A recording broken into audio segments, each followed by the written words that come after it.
16 वर्ष अमेरिकेत राहून 2026 मध्ये भारतात परत, तेही जॉब नसताना. जर बॅक टू इंडियाचा विचार करत असाल तर थांबा. भारतात जाण्याआधी या गोष्टी तुम्हाला माहिती असायलाच हव्या. अमेरिकेतलं घर ब्रोकर शिवाय कसं विकायचं, लाखो डॉलर्सचा 15% टॅक्स कसा वाचवायचा, 401kचं काय करायचं, RNOR वापरून टॅक्स कसा कमी करायचा, पोरांची स्कूल ऍडमिशन, आधार कार्ड यांचं काय. अनघा आणि राहुल सांगणार आहे बॅक टू इंडियाची रियालिटी, असे सिक्रेट जे तुम्हाला कोणीच सांगितले नसतील. त्यामुळे व्हिडिओ शेवटपर्यंत नक्की बघा.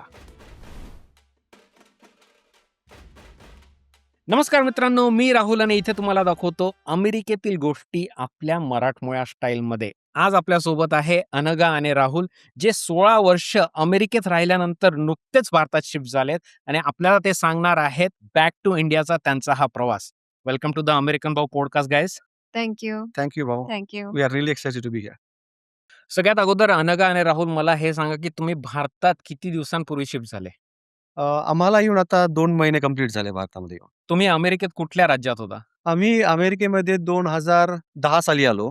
पुण्यातनंच आम्ही गेलो होतो ॲक्चुअली. आम्ही इथनं गेलो शिकागोमध्ये. शिकागोमध्ये आम्ही होतो 2010 ते 2016 पहिले 6 वर्ष आणि 16 ते 2026 आम्ही DC जवळ व्हर्जिनियामध्ये होतो. वा, म्हणजे बऱ्यापैकी तुम्ही अमेरिका फिरलेत. शिकागो म्हणजे जवळपास मिडवेस्टचा एरिया म्हणू शकता आणि DC म्हणजे ईस्ट कोस्ट. बरोबर. मला असं फार वाटतं, राहुल भाऊ आणि अनघा, आपली मंडळी महाराष्ट्राच्या बाहेर असते किंवा भारताच्या बाहेर असते, मग अमेरिकेत असो, युरोपमध्ये असो, ऑस्ट्रेलियात असो, कधी ना कधी आपल्या मनात हा विचार येतोच की चला आता बस झालं, आपल्या आपल्या देशी परत, आपल्या आपल्या गावी परत. तुमच्या मनात सुद्धा हा विचार नेहमी यायचा की काही विशिष्ट कारणांमुळे अचानक तुम्ही भारतात जाण्याचं ठरवलं? हा प्रश्न मी तिकडे असताना पण बऱ्याच जणांनी मला विचारला आणि वापस आल्यानंतर पण बऱ्याच जणांनी विचारला आणि नॉनस्टॉप हा प्रश्न येतोच की असं काय की तुम्ही वापस आलात. हो. पण मला असं वाटतं की जेव्हा आपण इथनं भारतातनं कुठल्याही देशात जातो किंवा इनफॅक्ट आम्ही जेव्हा गेलो, तेव्हा आम्ही गेलो होतो विथ अ माइंडसेट की आम्ही काही वर्षात वापस येऊ. पण मोस्ट ऑफ द लोकांचं ते चेंज होतं त्यानंतर आणि ते तिथे राहतात. आमच्या बाबतीत असं झालं की आमचं ते माइंडसेट चेंज नाही झालं. वा. आम्हाला वापस यायचंच होतं गेल्यानंतर. मी गेलो होतो 6 महिन्यासाठी. आम्ही टेम्पररी राइट. त्या 6 महिन्याचे 16 वर्ष झाले. तर मेन प्रश्न असा आहे कदाचित की वापस का आला त्यापेक्षा 16 वर्ष आम्ही तिथं कसे काय राहिलो? सो तुमच्या दोघांच्याही मनात हे आधीपासून होतं की वापस जायचंय कधी ना कधी, फक्त ते टाइमलाईन ते म्हणजे तो काही फिक्स नव्हता. फक्त तोच आणि कधी जायचं हे फक्त ठरत नव्हतं. बाकी वापस जायचं आहे हे होतंच. आणि आमच्या सगळ्या मित्रांना माहिती होतं हे पहिल्यापासून की हे म्हणतात आम्ही वापस जाणार आहे. हं. घरच्यांना माहिती होतं आम्ही म्हणतो वापस येणार आहे.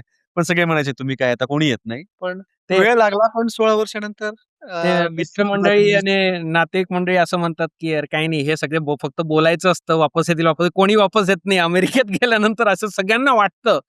पण मला तरी असं वाटतं की असं काही नाहीये. भरपूर लोक आपली आजकाल, एस्पेशली मला तर म्हणजे मागच्या 2 वर्षात भरपूर back to US, sorry, back to इंडियाचे भरपूर केसेस दिसायला लागलेत मला. भरपूर आहेत. लिटरली ऑनलाईन कम्युनिटीज आहेत ज्या फक्त रिटर्न टू इंडियासाठी आहेत आणि दररोज 5-10 पोस्ट असतात की आम्हाला यायचंय, प्लीज गाईड अस. असं का होतंय? का वाटतं तुम्हाला? अमेरिका म्हणजे मी जसं तुम्हाला आधी सांगितलं की रादर आम्ही का वापस आलो, मेन की आम्ही तिथं 16 वर्ष राहिलो. तर ते 16 वर्ष राहण्याचं मेन रिझन आहे की एकतर तो देश खूप मोठा आहे, बघण्यासारखं खूप आहे, डायव्हर्सिटी खूप जास्ती आहे आणि हे सगळे रिझन प्लस एम्प्लॉयमेंटच्या अपॉर्च्युनिटीज आहेत. पण आपले लोक गेलेले तिथं खूप प्रॉस्पर करतात. या सगळ्या रिझन्स आहेत आम्ही तिथं राहिलो. पण वापस येण्यासाठी रिझन मेन म्हणाल तर असं वाटतं 10-15 वर्षानंतर की लाईफ मोनोटोनस आहे. तुम्ही ईस्ट कोस्टला जाल, वेस्ट कोस्टला जाल, फ्लोरिडा, हवाई या गोष्टी 2दा-4दा कराल. त्यानंतर असं वाटतं की this is good to experience. पण आपलं मन शेवटी आपल्या देशात असतं. आपली फॅमिली, आपले मित्र जिथं आपण वाढलो, जिथनं आपल्याला अपॉर्च्युनिटी मिळाली अमेरिकेसारख्या देशात जाण्यासाठी आणि हे कदाचित आपल्या कल्चरमध्येच आहे आणि असं वाटतं की आपण हे सगळं कल्चर अनुभवलं आणि आपण इतकं प्रॉस्पर्स होऊ शकलो त्या देशात जाऊन. कदाचित आपल्या मुलांनाही आपण ते देऊ शकू इथं आल्यानंतर की त्यांनाही व्हॅल्यूज कळतील, आपल्या फॅमिली व्हॅल्यूज काय आहेत, आपला देश काय आहे. When they will compare India and US, then they can decide if they want to live in India or US and they can choose anything. The main मला असं वाटतं reason behind coming is creating an option for kids, the next generation to decide.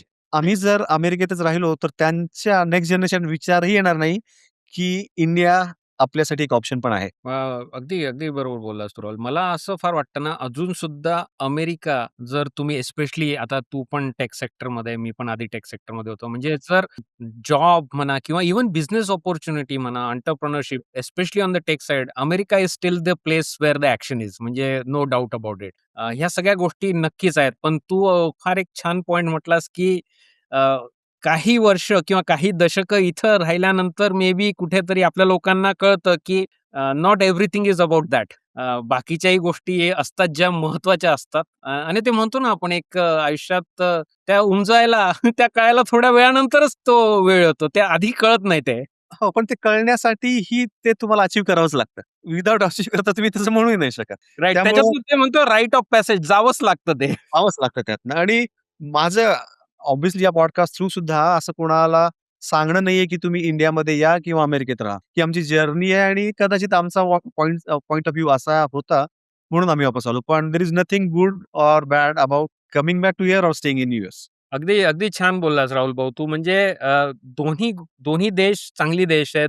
दोघा देशांमध्ये त्यांचे pros आणि cons जे आपण म्हणतो, एडव्हांटेजेस, डिसएडव्हांटेजेस सगळीचकडे असतात. त्याच्यामुळे आणि प्रत्येकाची केस ना असं मला वाटतं, की प्रत्येक जणाचं ना वेगळा पाथ तू म्हटला तसा असू शकतो.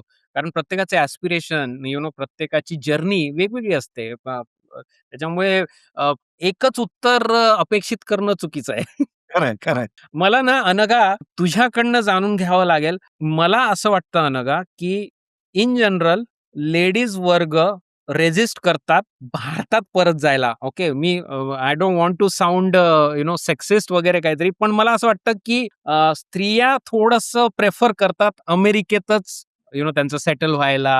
I don't know for various reason cultural आणि फॅमिली रिझन्स वगैरे असतील. तुझं काय कसं मत होतं परत जाण्याविषयी?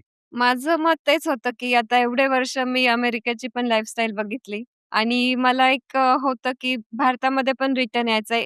कारण इकडचं तर लाईफस्टाईल ऑलरेडी माहिती होतंच, की आपण इंडियाची लाईफ कशी आहे. तर आणि आता स्टार्टिंगला तर यूएसमध्ये पहिल्यांदा आम्ही जेव्हा गेलो, तेव्हा तर खूप लोनली फील झालं. इतकं इंडियाला मिस करत होतो प्रत्येक गोष्टीमध्ये. कारण तिथे खूप शांतता आणि बाहेर कोणी लोकं दिसत नाहीत, काही नाही. स्टार्टिंगला तर खूप मिस केलं पहिले 2 वर्ष. मग नंतर तिथे फ्रेंड्स वगैरे खूप छान मिळाले, ग्रुप झाला आमचा. आम्ही व्यवस्थित ॲडजस्ट झालो. मग नंतर छान वाटलं, सगळं यूएस फिरलो, सगळं झालं. पण मागचे 2-3 वर्ष असं झालं ना, की तेच-तेच मग रुटीन व्हायला लागलं. खूप मोनोटोनस वाटायला लागलं. वेदर चेंज होणार, तेच परत विंटर येणार आणि सगळं म्हणजे सेम थिंग्स परत-परत व्हायला लागल्या. मग आता असं वाटत होतं, की काहीतरी चेंज पाहिजे अजून लाईफमध्ये आणि इंडिया तर म्हणजे होतंच, की इंडियाला रिटर्न जायचं. हे पहिल्यापासूनच होतं. मग आणि त्यामुळे आणि एक ॲड करेल मी या नगाला. आम्ही जेव्हा इंडियातनं शिकागोला गेलो समजा, आम्हाला माहिती नव्हतं आम्ही शिकागोमध्ये किती दिवस राहू. हं, आम्हाला हे माहिती नव्हतं की शिकागो कसं आहे. हं. तिथली ब्रुटल थंडी असते आम्हाला माहिती नव्हतं आधी. तिथल्या -50 फॅरनहाईटमध्ये आम्ही राहिलो 2013च्या विंटरमध्ये. तिथनं जॉब कसे चेंज करायचे माहिती नव्हतं. तिथनं डीसीला गेलो. डीसी कसं आहे माहिती नव्हतं. तिथं राहिलो, तिथं प्रॉस्पर केलं, तिथं जॉब चेंज केले. पण जेव्हा वापस येतो तेव्हा माहिती आहे की आपण जातो कुठे आहे. This is a known territory for us. आणि इंडियात वापस आलो, पण आता पाहाल तर जग इतकं जवळ आलंय भाऊ. दरवर्षी तुम्ही इंडियामध्ये येता. माझा भाऊ कॅलिफोर्नियामध्ये राहतो. दर अल्टरनेट इयर मी कॅलिफोर्नियामध्ये जाईल. आणि who knows after 5 years a lot of people from India are shifting to Thailand, Malaysia for for retirement. त्यामुळे असं आपण म्हणू शकत नाही, की आता आम्ही कायमस्वरूपी इंडियामध्ये आलोय. आता जग इतकं जवळ आहे, की it's as good as going from Pune to Mumbai, California to Pune. एवढं दूर आणि एवढं अवघड राहिलं नाही आता. हां, म्हणजे आता असं नाही वाटत अमेरिका सोडलंय, मग आता परत त्याचे रस्ते बंद झाले किंवा जरी नाही यूएसला आलो, तरी पण त्याचं खंत नाही वाटणार, की अरे जाता येत नाही, असं काही नाही. कारण तिकडचं सगळं बघून झालंय, सगळं लाईफ एन्जॉय केली आहे आणि म्हणजे त्याबद्दल काही वाटणार नाही. आणि वर्ल्डमध्ये अजून बाकीचे ठिकाणं आहेतच फिरायला, की जे एक्सप्लोर करायचे आहेत. आता इथे मला एक प्रश्न विचारायला आवडेल. तुम्हाला मुलं पण मुली आहेत राइट? 2 येस. मुली आहेत. त्यांचा जन्म अमेरिकेत झाला का भारतात झाला? त्या दोघींचाही जन्म यूएसमध्ये झालेला आहे. तर मग त्या दोघे पण यूएस सिटिझनच आहेत विथ यूएस पासपोर्ट. हो, म्हणजे त्या बरोबर. तर कधी पण म्हणजे त्यांचं एज्युकेशनसाठी दे कॅन रिटर्न बॅक त्यांना जर हवं येस. असेल. बरोबर आणि आता आपल्या देशामध्ये पण कसं आहे, की जेव्हा आम्ही इथं आलो, तर ते वरती येत आहे. त्यामुळे त्यांना व्हिसाची गरज नाहीये किंवा त्यांना कोणी विचारणार नाही, की तुम्ही किती दिवस इथे राहणार आहात. त्यांना कुठलेही रूल्स अदर दॅन व्होटिंग सगळे काही अपॉर्च्युनिटीज अवेलेबल आहेत त्यांना. त्यामुळे त्या त्या इथेही शिक्षण घेऊ शकतात, तिकडे घेऊ शकतात. इथेही जॉब करू शकतात, तिकडे जाऊ शकतात. पण माझा पर्सनल असा एक्सपिरियन्स आहे, की तुमची वयाची अतिशय उमेदीची जी वर्ष आहेत, तुमचं हायर एज्युकेशन असेल किंवा तुमचे जॉब्स असतील, तर त्या अपॉर्च्युनिटीज वगैरे यूएसमध्ये जास्ती आहेत. तर त्यांना इच्छा असेल तर त्या जॉबसाठी तिकडे जाऊ शकतात. 10-15 वर्ष तिकडे राहून सेम आमचा पाथ जो आहे, इव्हेंच्युअली इंडियामध्ये येऊ शकतात आणि they can have the best of the both worlds. आमचं ॲटलीस्ट असं होतं, की आम्हाला व्हिसा लागणार होता यूएसला जाण्यासाठी. त्यांना यूएसला जाण्यासाठी पण व्हिसा लागत नाही आणि इंडियामध्ये राहण्यासाठी पण व्हिसा नाहीये. So they can enjoy both. तर तू छान म्हटलास, की ते जेव्हा तुमचे उमेदीची वर्ष असतात, जेव्हा तुमचं करियर म्हण, एज्युकेशन म्हण, तेव्हा definitely US is still the best option. पण एका ठराविक वयानंतर तुम्हाला तुमची लोकं, तुमचं सगळं देश, ह्या सगळ्या गोष्टी पण महत्त्वाच्या वाटायला लागतात. येस. मी एक एनॉलॉजी देईल तुम्हाला याच्या संदर्भात. आपण लहानपणी गेम खेळायचो. एक अशी आपण लाईन आखायची हं. आणि त्या लाईनच्या जवळ आपली चिप फेकायची. हां. ज्याची चिप त्या लाईनच्या सगळ्यात जवळ जाईल सगळे without crossing that line he is the winner, right? हं. तर आमचं असंच होतं, की ज्या काही प्रॉस्पेरिटी पाहिजे यूएसमधली, that's up to that line आणि ती लाईन आहे, की मुलांचं एज्युकेशन, त्यांचं वय. कारण एका सर्टन एज नंतर there is no way coming back. तुमची मुलं हायस्कूलमध्ये वगैरे गेले, मोठे झाले, की it's next to impossible to come back. तर आता आमची मुलगी ऑलमोस्ट 7th ग्रेडमध्ये होती जेव्हा मी इथं आलो, राइट? तर I think that would be the very close to the boundary line by which you can think about coming back. After that मला यू तो lost that thing. Even 7th grade म्हणजे मला hats off to her, की ती तयार yes. झाली आणि she is ready आणि विलिंग येस. To experiment. म्हणजे आणि आणि तिचं सोपं नाहीये स्ट्रगल आमचं त्यांच्यासाठी. Yes, yes. डेफिनिटली नाही आणि तिचं स्ट्रगल पण आहे आणि तिने ओव्हरकम पण कसं केलं आपण बोलू त्याच्याबद्दल डिटेलमध्ये. नाही आता त्यांची वय काय? मुलींची वय काय? छोटीचं 9 आणि मोठीचं 13. आणि maybe this is a good segue into जेव्हा परत जातोय हा तुमचा विचार तुमच्या मनात तर होतच राइट. तुम्ही म्हटलंय की on the back of your mind you always had that. पण एक असतं ना, ओके आता डिसिजन घेतला की ओके आता समर ऑफ 2026 आपण परत जाणार आहोत. हे डिसाईड तुमच्या दोघांमध्ये ऑब्व्हियसली सगळ्यात पहिले झालं असणार आणि नंतर तुम्ही मुलींना, आई-वडिलांना, दोन्ही साइडकडच्या आपल्या मित्रमंडळीला, नातेवाईकांना सांगितलं असणार. इनिशियल रिएक्शन काय होती? शॉक? Excuse me. कोणाला बिलीव्हच होत नव्हतं, की आम्ही रिटर्न येऊ म्हणून एकतर. सगळेजण म्हणत होते, की ओके. म्हणजे त्यांना वाटतच नव्हतं खरंच आम्ही रिटर्न येतोय.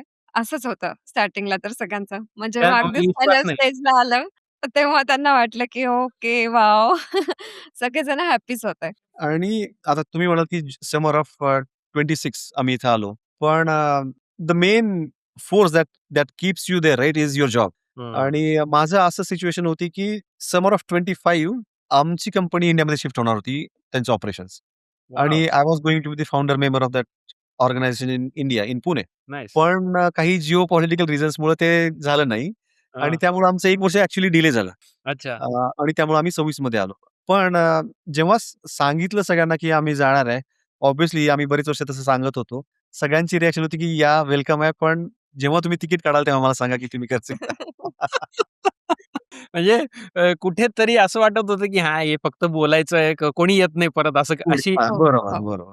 इंटरेस्टिंग. मुलींचे कसं होतं रिएक्शन एस्पेशली? त्यांना ही खूप लहानपणापासून माहिती आहे, की इव्हेंच्युअली आपण इंडियात जाऊ. जेव्हा-जेव्हा आम्ही इंडियात यायचो, तेव्हा त्या एक्सपिरियन्स करायच्या. त्या सांगायच्या, "हे चांगलं आहे, हे चांगलं नाही आहे." त्यामुळे त्यांच्या लाइक्स आणि डिसलाइक्स आम्हाला बऱ्यापैकी माहिती आहे. त्यामुळं येण्याच्या आधी जे प्रिपरेशन होतं, त्याच्यामध्ये सर्वात मोठा पार्ट, की त्या कशा कम्फर्टेबल होतील इथे. की कुठल्या टाइपचं हाउसिंग इथे लागेल, कुठल्या टाइपच्या शाळा लागतील, त्यांचे फ्रेंड सर्कल कसे बनतील, त्यांच्या एज्युकेशनचं काय, या सगळ्या गोष्टींची planning was mostly around them. अगदी बरोबर. कारण आपण तर भारतातलेच आहोत. आपण तिथे जन्मले आहोत. आपल्याला काय म्हणजे it's like okay you are just going back. पण त्यांना म्हणजे इफ यू खरंच तुम्ही जर त्यांच्या दृष्टिकोनातून विचार केला ना, हे त्यांच्यासाठी एक तर पहिले ते दे आर ग्रोइंग. त्यांचे obviously they are growing, they are learning आणि त्याच्यात हा म्हणजे फार मोठा चेंज वाटतो मला. म्हणून मला त्यांचं स्पेशली किड्सचं फार कौतुक वाटतं अशा मोठ्या शिफ्टमध्ये, मोठ्या बदलामध्ये. आणि तसं वाटतं छोट्या मुलीचं ती अजून एलिमेंटरीमध्येच आहे आणि त्या एजमध्ये फ्रेंड्स पण खूप लवकर बनवतात. So relatively easy. Elder one ती मिडल स्कूलमध्ये आहे. हाय स्कूल एवढं डिफिकल्ट नाही, पण तरी रिलेटिव्हली अवघडच आहे त्या एजमध्ये पण नवीन फ्रेंड्स बनवणं. पण तरीही ते करतायत. फ्रेंड्स होतायत. शाळा जॉइन झाली आहे. So touch wood everything is going very good. आणि आई-वडिलांचा काही अभिप्राय होता का? दोन्ही साइडकडनं? दोन्ही साइडकडनं त्यांना तर ऑब्व्हियसली याच्या व्यतिरिक्त काय हवंय राइट? की आपली मुलं आहेत पोरं इथे पोरं जवळ आहेत. हो, जवळ आहे. त्यांना तर वाटतच होतं, की आम्ही वापस यावं. तेही म्हणजे त्यांना बिलीव्ह होत नव्हतं, की आम्ही वापस येतो म्हणून. तू आता थोडासा तो आधीचा पॉइंट टच करू आपण. आय थिंक तू छान बोललास राहुल, की अशी मूव्ह करताना ना अशा माइंडसेटने बघायला हवं, की you are not living America, but you are going back to India with a job which you are excited about. तर कदाचित आपलं थोडं मिसअंडरस्टँडिंग झालं असेल. आमचं 2025 मध्ये ऑफिस स्टार्ट होणार होतं. जे झालं नाही त्यामुळे माझं डिले झालं. पण हां. असं नाही की 26 मध्ये ऑफिस झालंय. So the okay. Decision I have made is to resign in US and come to India with nothing in my hand. काय हां. म्हणतो? हो. आणि so okay, hang on. This is very interesting Rahul. Yes. तुम्ही हा सगळा movement म्हणजे move केलंस जॉब नसताना म्हणजे इंडियामध्ये जॉब लाईन्ड अप नाहीये. आणि मी आणखीन माझा रिझ्यूमे अपडेट पण केला नाही इथे येऊन. So I will give you another analogy for this. जेव्हा आता माझ्या हातात ऑप्शन असते, की माझीच कंपनी इथे करणार आहे, आमचं जी होणार आहे. There is no question, no doubt I will come and join them. पण ते जेव्हा होणार नव्हतं आणि मी 1 वर्ष तिथे एक्सटेंड केलं त्या डिसिजन प्रोसेसमध्ये आणि मग शाळा चालू होणार मार्चमध्ये म्हणून आम्ही एप्रिलमध्ये म्हणून मार्चमध्ये आम्ही इथं आलो. त्या टाईम फ्रेमनुसार. पण जेव्हा मी इथं आलो, तेव्हा मी हा विचार केला, की इतका चेंज माझ्यासाठी होता मी जेव्हा अमेरिकेत गेलो आणि I was able to not only get the jobs but prosper for 16 years. We had our kids there. We had our home, multiple cars, multiple jobs. We roam around entire US without knowing anything. Now I'm going back to my own country. Why should I worry? आपण जी analogy आहे right, आपण जेव्हा समजा drive करतोय आणि समोर fog आहे. तुम्हाला माहिती नाही की तुम्ही जर पुढे टर्न लेफ्ट घेणार आहे की राईट घेणार आहे, तुम्हाला फक्त फॉग दिसतोय. पण जेव्हा तुम्ही तिथे जाता, तेव्हा तुम्हाला कळतं की मला आता कुठे जायचंय, लेफ्ट की राईट, राईट? आणि थिंग्स क्लिअर होत जातात. आणि याच्यावरती फक्त विश्वास आहे की things will happen very easily or they will go in the right direction. पण सध्या आता आम्हाला येऊन 2 महिने झाले. ॲक्चुअली फॉगमध्ये मी ब्रेक लावून थांबलोय. पुढे पण जात नाही बघायला की लेफ्ट आहे की राईट आहे. कारण वाटतं की हा हा फॉग खूप छान आहे. Let it be here. मी तेच म्हणणार होतो, कारण you are enjoying the fog. Yes, कधी-कधी येस. धुक्यामध्ये मजा येते आपल्याला, मजा नुसतं येते. धुक्यामध्ये थोडासा हां. क्षणभर थांबायला. आणि तेच ॲक्चुअली ब्रेक लावलाय गाडीला आणि आम्ही फॉग एन्जॉय करतोय सध्या. पण माहिती आहे जेव्हा मी गाडी स्टार्ट करेल, तेव्हा मला कळेल लेफ्टला जायचं की राईटला जायचं. ओके. थोडंसं आपण याच्याबद्दल बोलूयात. राहुल, हा पर्स्पेक्टिव्ह फार छान आहे तुझा आणि आय एम व्हेरी ग्लॅड की तू त्या पर्स्पेक्टिव्हने तुम्ही आलेत. म्हणजे काही लाईन्ड अप नसताना. थोडंसं ऑब्व्हियसली रिस्क आहे याच्यामध्ये. थोडंसं काय म्हणतात बोल्ड मूव्ह कोणी म्हणू शकतं. So hats off to you guys. खरंच. नाही पण तसं प्लॅन होतं. असं नाही की जस्ट घेतलाय डिसिजन असं नाहीये. कॅल्क्युलेटेड आहे. त्यामुळे मग रिस्क वाटत नाही. हां, पण जॉबचा प्लॅन हां, नाहीये. जॉबचा माहिती नाही मी स्टार्टअप जॉइन करेल, की मी बिझनेस स्टार्ट करेल, हां. की एम-एन-सी जॉइन करेल. तो कुठलाच प्लॅन नाहीये. राइट. तेच ना म्हणजे जरी काही क्लॅरिटी नसली तरी you are willing to take that first step. Yes. आणि मी रिझन देईल तुम्हाला भाऊ, हे का असं आहे, राइट? मी जेव्हा 2010 मध्ये इथनं गेलो, तेव्हा मी इथं इंडियामध्ये सुद्धा प्रॉडक्ट कंपनीमध्येच काम करायचो आणि यूएसमध्ये पण प्रॉडक्ट कंपनीमध्येच होतो. तिथं त्या कंपनीत मी टोटल 10 वर्ष, 4 वर्ष इंडियामध्ये, 6 वर्ष शिकागोमध्ये. तिथनं मी फुल टाईम कंपनी जॉइन केली. मल्टी बिलियन डॉलर इन्शुरन्स कंपनीमध्ये मी होतो. I was able to grow up to senior director level of architecture in that company. बरेचसे पर्क्स असतात कंपनीचे. If I had the back of my mind that I want to go back to India, then there is always a calculation. If I go to India, what do I need so that I don't have to necessarily work for money in India? तर ते जेव्हा तुमचं calculation असतं, तर आता इथं येऊन आज मला जॉब करायची गरज नाहीये. पण 2 महिन्यानंतर, 4 महिन्यानंतर जेव्हा मी करेल, I will do the things that excite me. And you know very well, IT industry at a very pivotal point, going back from .com to clouds to AI now, right? So this transition is very exciting for India, not only for MNCs and GCCs, but it is even for the startups. तर इथं tremendous opportunities आहेत, which are very exciting. तर असं जसं म्हटलं, जेव्हा आपली गाडी सुरू होईल, फॉग जाईल, we will know what to do very easy. आणि 16 वर्ष तिकडे राहून इतकं कटिंग एज काम केल्यानंतर I don't think anybody has to worry की इथं येऊन आपल्याला जॉब मिळेल का? आणि आपलं सर्व्हायव्हल कसं राहील? I don't think so. Nice. याच्यात 2 गोष्टी छान आहेत राहुल भाऊ. एक तर म्हणजे थोडंसं तू म्हटलं तसं प्री प्लॅनिंग होतं, थोडं फायनान्शियलचं म्हणजे परत गेल्या-गेल्या तुम्हाला लगेच धावपळ करावी लागणार नाहीये. याचं तुम्ही मिळून प्लॅनिंग केलंय as a family. That is awesome. आणि दुसरं म्हणजे मला हा पॉइंट फार आवडला, की you want to do something which will excite you in the long run. Yes, yes. जे मिळालं आता ते पटकन ती पकडायची जॉब आणि पुन्हा मग 9 to 5 सुरू करायचा तो उद्देश नाहीये. नाऊ यू हो. वॉन्ट टू लाइक काय म्हणतात पॅशन, पर्पज ह्या ज्या आपण म्हणतो ना जरा अजून बरोबर, पैशाच्या बरोबर, वरच्या गोष्टी ह्या पण बरोबर, महत्त्वाच्या असतात लाँग बरोबर. टर्ममध्ये. आता तू त्या गोष्टीने तसा विचार करतोय व्हिच इज रिअली ऑसम. आता आपण ना थोडंसं मी गाडी मागे जाणार आहे आणि तुम्हाला दोघांना पटकन हा प्रश्न विचारला. तुम्ही महाराष्ट्रातून कुठून आहात? मी आहे लातूरचा. मी संभाजीनगर. राहुल भाऊ मी लातूरमध्ये 12वी केलंय. मी लातूर पॅटर्नचं प्रॉडक्ट आहे. कुठल्या कुठल्या कॉलेजमध्ये? शाहू अजून कोण? तुमचं कॉम्पिटिशन दयानंद. आम्ही दयानंदला होतो. अरे काय दयानंदलाही म्हणा राजर्षी आणि दयानंद हे 2च होते. 2च होते. हो. टॉपचे. हो, हो, हो. वाव! आणि अनघा संभाजीनगरमध्ये पण कित्येक वर्ष मी राहिलेलो आहे. त्या शासकीय हो, दूध हो. डेअरीच्या समोर ते अच्छा. आपले शिवाजी पुतळा आहे ना, शिवाजी चौक तिथे आहे त्या हो, एरियामध्ये. हो. Very nice, very nice. मराठवाड्याचं जुनं कनेक्शन आहे माझं. ओके. आता आपण थोडंसं बोलणार आहोत घराविषयी. तुमचं अमेरिकेमध्ये स्वतःचं घर होतं? होतं. इंडिपेंडंट हाऊस होतं? काय केलं त्याचं? येण्याच्या आधी आम्ही डिसाईड केलं होतं, की जशी तुम्हाला तानाजी आणि सूर्य यांची गोष्ट माहिती असेल सिंहगडावरची. हं. त्यांनी मावळे उतरू पाठीमागे म्हणून सगळे दोर कट केले होते. तसे आम्ही सगळे दोर कट करून आलोय. No no going back. No going back. म्हणजे ऑब्व्हियसली जेव्हा माइंडसेट आहे, की हा आहे there is no choice if and but alternative. त्यामुळे ऑब्व्हियसली आम्ही ते घर विकूनच आलो. आणि अच्छा, त्याचं मोस्ट ऑफ द काम हे अनघानीच केलेलं आहे. अच्छा. विकण्यासंदर्भात. ओके. सो अमेरिकेतलं घर विकलंय. पुण्यामध्ये आता तुम्ही आहात.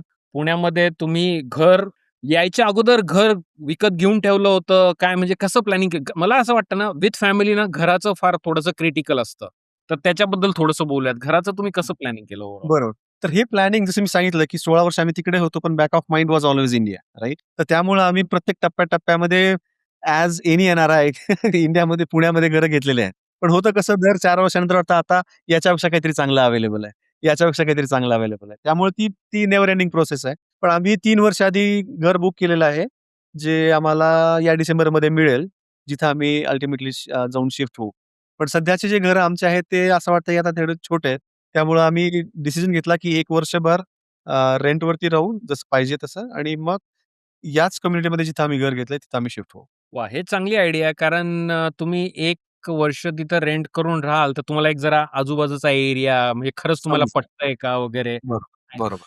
हे आता इथे येणार तुम्ही, ह्या कम्युनिटीमध्ये राहणार, हे रिसर्च अमेरिकेत असताना सुरू होतं? म्हणजे कसं ते ते ते घर कसं सापडलं? फॉर एक्झाम्पल हा हा लोकेशन, ही लोकॅलिटी हेच करायचंय, हे हे कसं झालं? या डिसिजनवर कसे आले तुम्ही? तर ते सुद्धा मी जी फॉगची एनालॉजी सांगितली तसंच आहे. तिथनं काहीही दिसत नव्हतं. जे दिसतं ते बरोबर नसतं. आम्ही इथे आलो. इथे आम्ही मल्टिपल एरियाजमध्ये Airbnbमध्ये राहिलो आणि मग ज्या एरियात राहिलो तिथं घर पाहिले, कम्युनिटीज पाहिल्या आणि आमचे जे क्रायटेरिया होते, की लिटर फ्री कम्युनिटी पाहिजे, कचरा नाही पाहिजे, स्वच्छ पाहिजे, ग्रीन दिसलं पाहिजे, जास्ती गोंगाट नको आहे. या सगळ्या क्रायटेरियामध्ये कुठली कम्युनिटी बसते तशा शोधल्या आणि मग आम्हाला 3 आठवडे लागले Airbnbमधनं आमच्या रेंटल हाऊसमध्ये येण्यासाठी. पण बिलीव्ह मी आपण जेव्हा येतो, आपल्या ज्या काही क्रायटेरिया आहेत, आपले जे काही कन्स्ट्रेंट आहेत, तशा खूप ऑप्शन्स अवेलेबल आहेत इंडियामध्ये. We don't have to worry की मला जे पाहिजे ते मिळेल की नाही. प्रॉपर पुण्यामध्ये? हो, हो. भरपूर ऑप्शन्स आहेत. खूप सारे ऑप्शन्स तुम्हाला आहेत. काय पाहिजे बस फक्त माहिती पाहिजे आणि त्याप्रमाणे सगळ्या कम्युनिटीज आहेत. काही 2-3 स्पेसिफिक लोकॅलिटीज कम्युनिटीचं नाव मे बी तुम्हाला घ्यायची गरज नाही. पण अशा लोकॅलिटीज तुम्हाला वाटतात की त्या आयडियल आहेत, जे अमेरिकेतनं भारतात परत जातायत त्या लोकांसाठी? हो.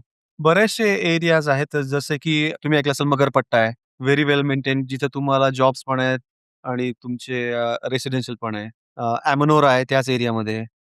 ईस्ट साइडला ब्लू रिज कम्युनिटी आहे. जिथं आय-टी पार्क्स पण आहेत आणि फॅन्टास्टिक इन्फ्रास्ट्रक्चर आहे. हाउसिंग कम्युनिटीज आहेत. बाणेर सुद्धा एरिया आहे जो खूप चांगला डेव्हलप झालाय जिथं अ लॉट ऑफ स्टार्टअप्स पण आहेत आणि व्हेरी गुड बिल्डरचे प्रोजेक्ट्स पण आहेत. इव्हन खराडी पण आहे. खराडी पण आहे. जिथं खूप जॉब्स आहेत. नवीन बिल्डर्स पण आहेत जसे लोढा पुण्यामध्ये लॉन्च झाले आहेत. हिरानंदानीचं तुम्ही ऐकलं असेल पुण्यामध्ये त्यांनी टाउनशिप चालू केली आहे. So international ब्रँडपासून local everything is available. You just need to choose what you want. So in general असं म्हणू शकतो का, की अनघा आणि Rahul R happy with the housing situation in Pune? No problem at all? आता येस, तर हो. येस. आणि तुम्ही जसं आता मध्ये पण राहिला असाल. मी पण मध्ये 5-6 वर्ष रेंटवरती राहिलो. तर मध्ये रेंट व्हर्सेस ई-एम-आय हा रेशो फार डिफरन्स नसतो. कारण तिथे रेंटल खूप महाग आहेत युजुअली. इंडियामध्ये तसं नाही आहे. इंडियामध्ये रेंटल तसं बघितलं तर खूप स्वस्त आहे. खूप स्वस्त आहे कंपेअर टू ई-एम-आय. तर जर का कुणी इंडियात येण्याचा विचार करत असतील, rather than having fear of missing out की माझं घर नाहीये असं आहे. इथे येऊन 1 वर्ष रेंटलवरती राहून सुद्धा तुम्ही पाहू शकता, की बेस्ट ऑप्शन काय आहे माझ्यासाठी. आणि ते राहुल भाऊ तुम्ही म्हणताय की financially that is also cheaper. Wise decision. Yes. Financially that is wise decision. Very interesting. जर मी भारतात परत येतोय, राइट? आणि माझ्याकडे नोकरी नाहीये, अशा कंडिशनमध्ये रेंटलवर घर मिळणं सोपं आहे, अवघड आहे? तुमचा काय एक्सपिरियन्स होता? माझं बॅकग्राऊंड सिमिलरच आहे. माझा इथे एम्प्लॉयर नाहीये. माझ्याकडे जॉब नाहीये. आणि मी पण एक वन ऑफ द बेस्ट सोसायटीमध्ये, वन ऑफ द बेस्ट कम्युनिटीमध्ये फ्लॅट्स घेतलाय रेंटवरती. कोणी काही प्रश्न विचारणार नाहीये. As long as you are able to pay the rent, they have no concern. आणि तुम्हाला पाहिजेल तसे घरं अवेलेबल आहेत. भरपूर अवेलेबल आहेत. ॲक्चुअली म्हणजे भाऊंचा तुमच्यावर प्रश्न कसा ऑप्शन्स. आहे, की कदाचित यूएसमध्ये तुमचं हां. क्रेडिट स्कोर पाहतात रेंटला येस. हां, देण्यासाठी. हां. इथं राहुलने बरोबर ओळखलं. ते आहे बरोबर. एवढं जास्ती फॉरवर्ड नाहीये, की तुमचा क्रेडिट स्कोर दाखवा मग तुम्हाला रेंटवरती देऊ. एवढं नाहीये. आपल्याकडे पण सिबिल-बिबिल काहीतरी असतं, राइट राहुल भाऊ? असतं. पण जेव्हा तुम्ही सांगता, की मी यूएसमधनं आलोय, घर पाहतोय, कोणी काही विचारणार पण नाही तुम्हाला. म्हणजे यूएसलाच नाही, ते कुठूनही मिळत अब्रॉड. जाईल. हां. तसा काही प्रॉब्लेम. या विषयाशीच निगडीत एक प्रश्न. गेल्या-गेल्या असं काही महत्वाचं काही डॉक्युमेंट असतं का? ते लागतं सगळ्यात महत्वाचं डॉक्युमेंट बाबा हे होतं, हे पाहिजे म्हणजे पाहिजे. तुमच्याकडे एखाद्या वेळेस सांगू पासपोर्ट नसेल तरी चालेल, पण आधार कार्ड पाहिजे. आधार कार्ड. आधार कार्ड. आणि ते आधार कार्ड तुमच्या फोन नंबरशी लिंक पाहिजे. हां. हो. ते नसेल तर तुम्ही ऑथेंटिकेट. साधं हो. ते नसेल तर साधं तुम्ही ऑटो पण बुक नाही करू शकत. इतकं लिंक्डइन आहे ते आणि ह्या गोष्टी मला नव्हत्या माहिती. तर तुम्ही आल्यानंतर तुमच्याकडे इंडियाचा फोन नंबर पाहिजे, त्या फोन नंबरला आधार पाहिजे. त्या आधारनुसार बँकचा डेटा पूल होईल आणि त्याच्यावरतून तुम्ही Ola, Uberला पे सुद्धा करू शकता. हे नसेल तर तुम्ही घराच्या बाहेर पण नाही पडू काहीच शकत. नाही. ओके. आता नवीन जर कोणी येतंय आपल्यासारखा आणि त्याचं जर हे सगळं नसेल, तर सगळ्यात पहिली स्टेप म्हणजे आधार घेणं आणि त्याला लिंक करणं.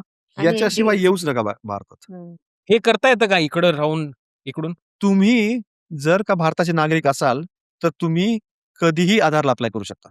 तुम्ही एका ट्रिपला आला इथं 4 दिवसासाठी या, तुमच्या आई-वडिलांचा ॲड्रेस प्रूफ द्या आणि आधार घ्या. तुम्ही घेऊ शकता. ॲज लाँग ॲज तुम्ही भारताचे नागरिक आहात, तुम्हाला आधार कार्ड मिळेल.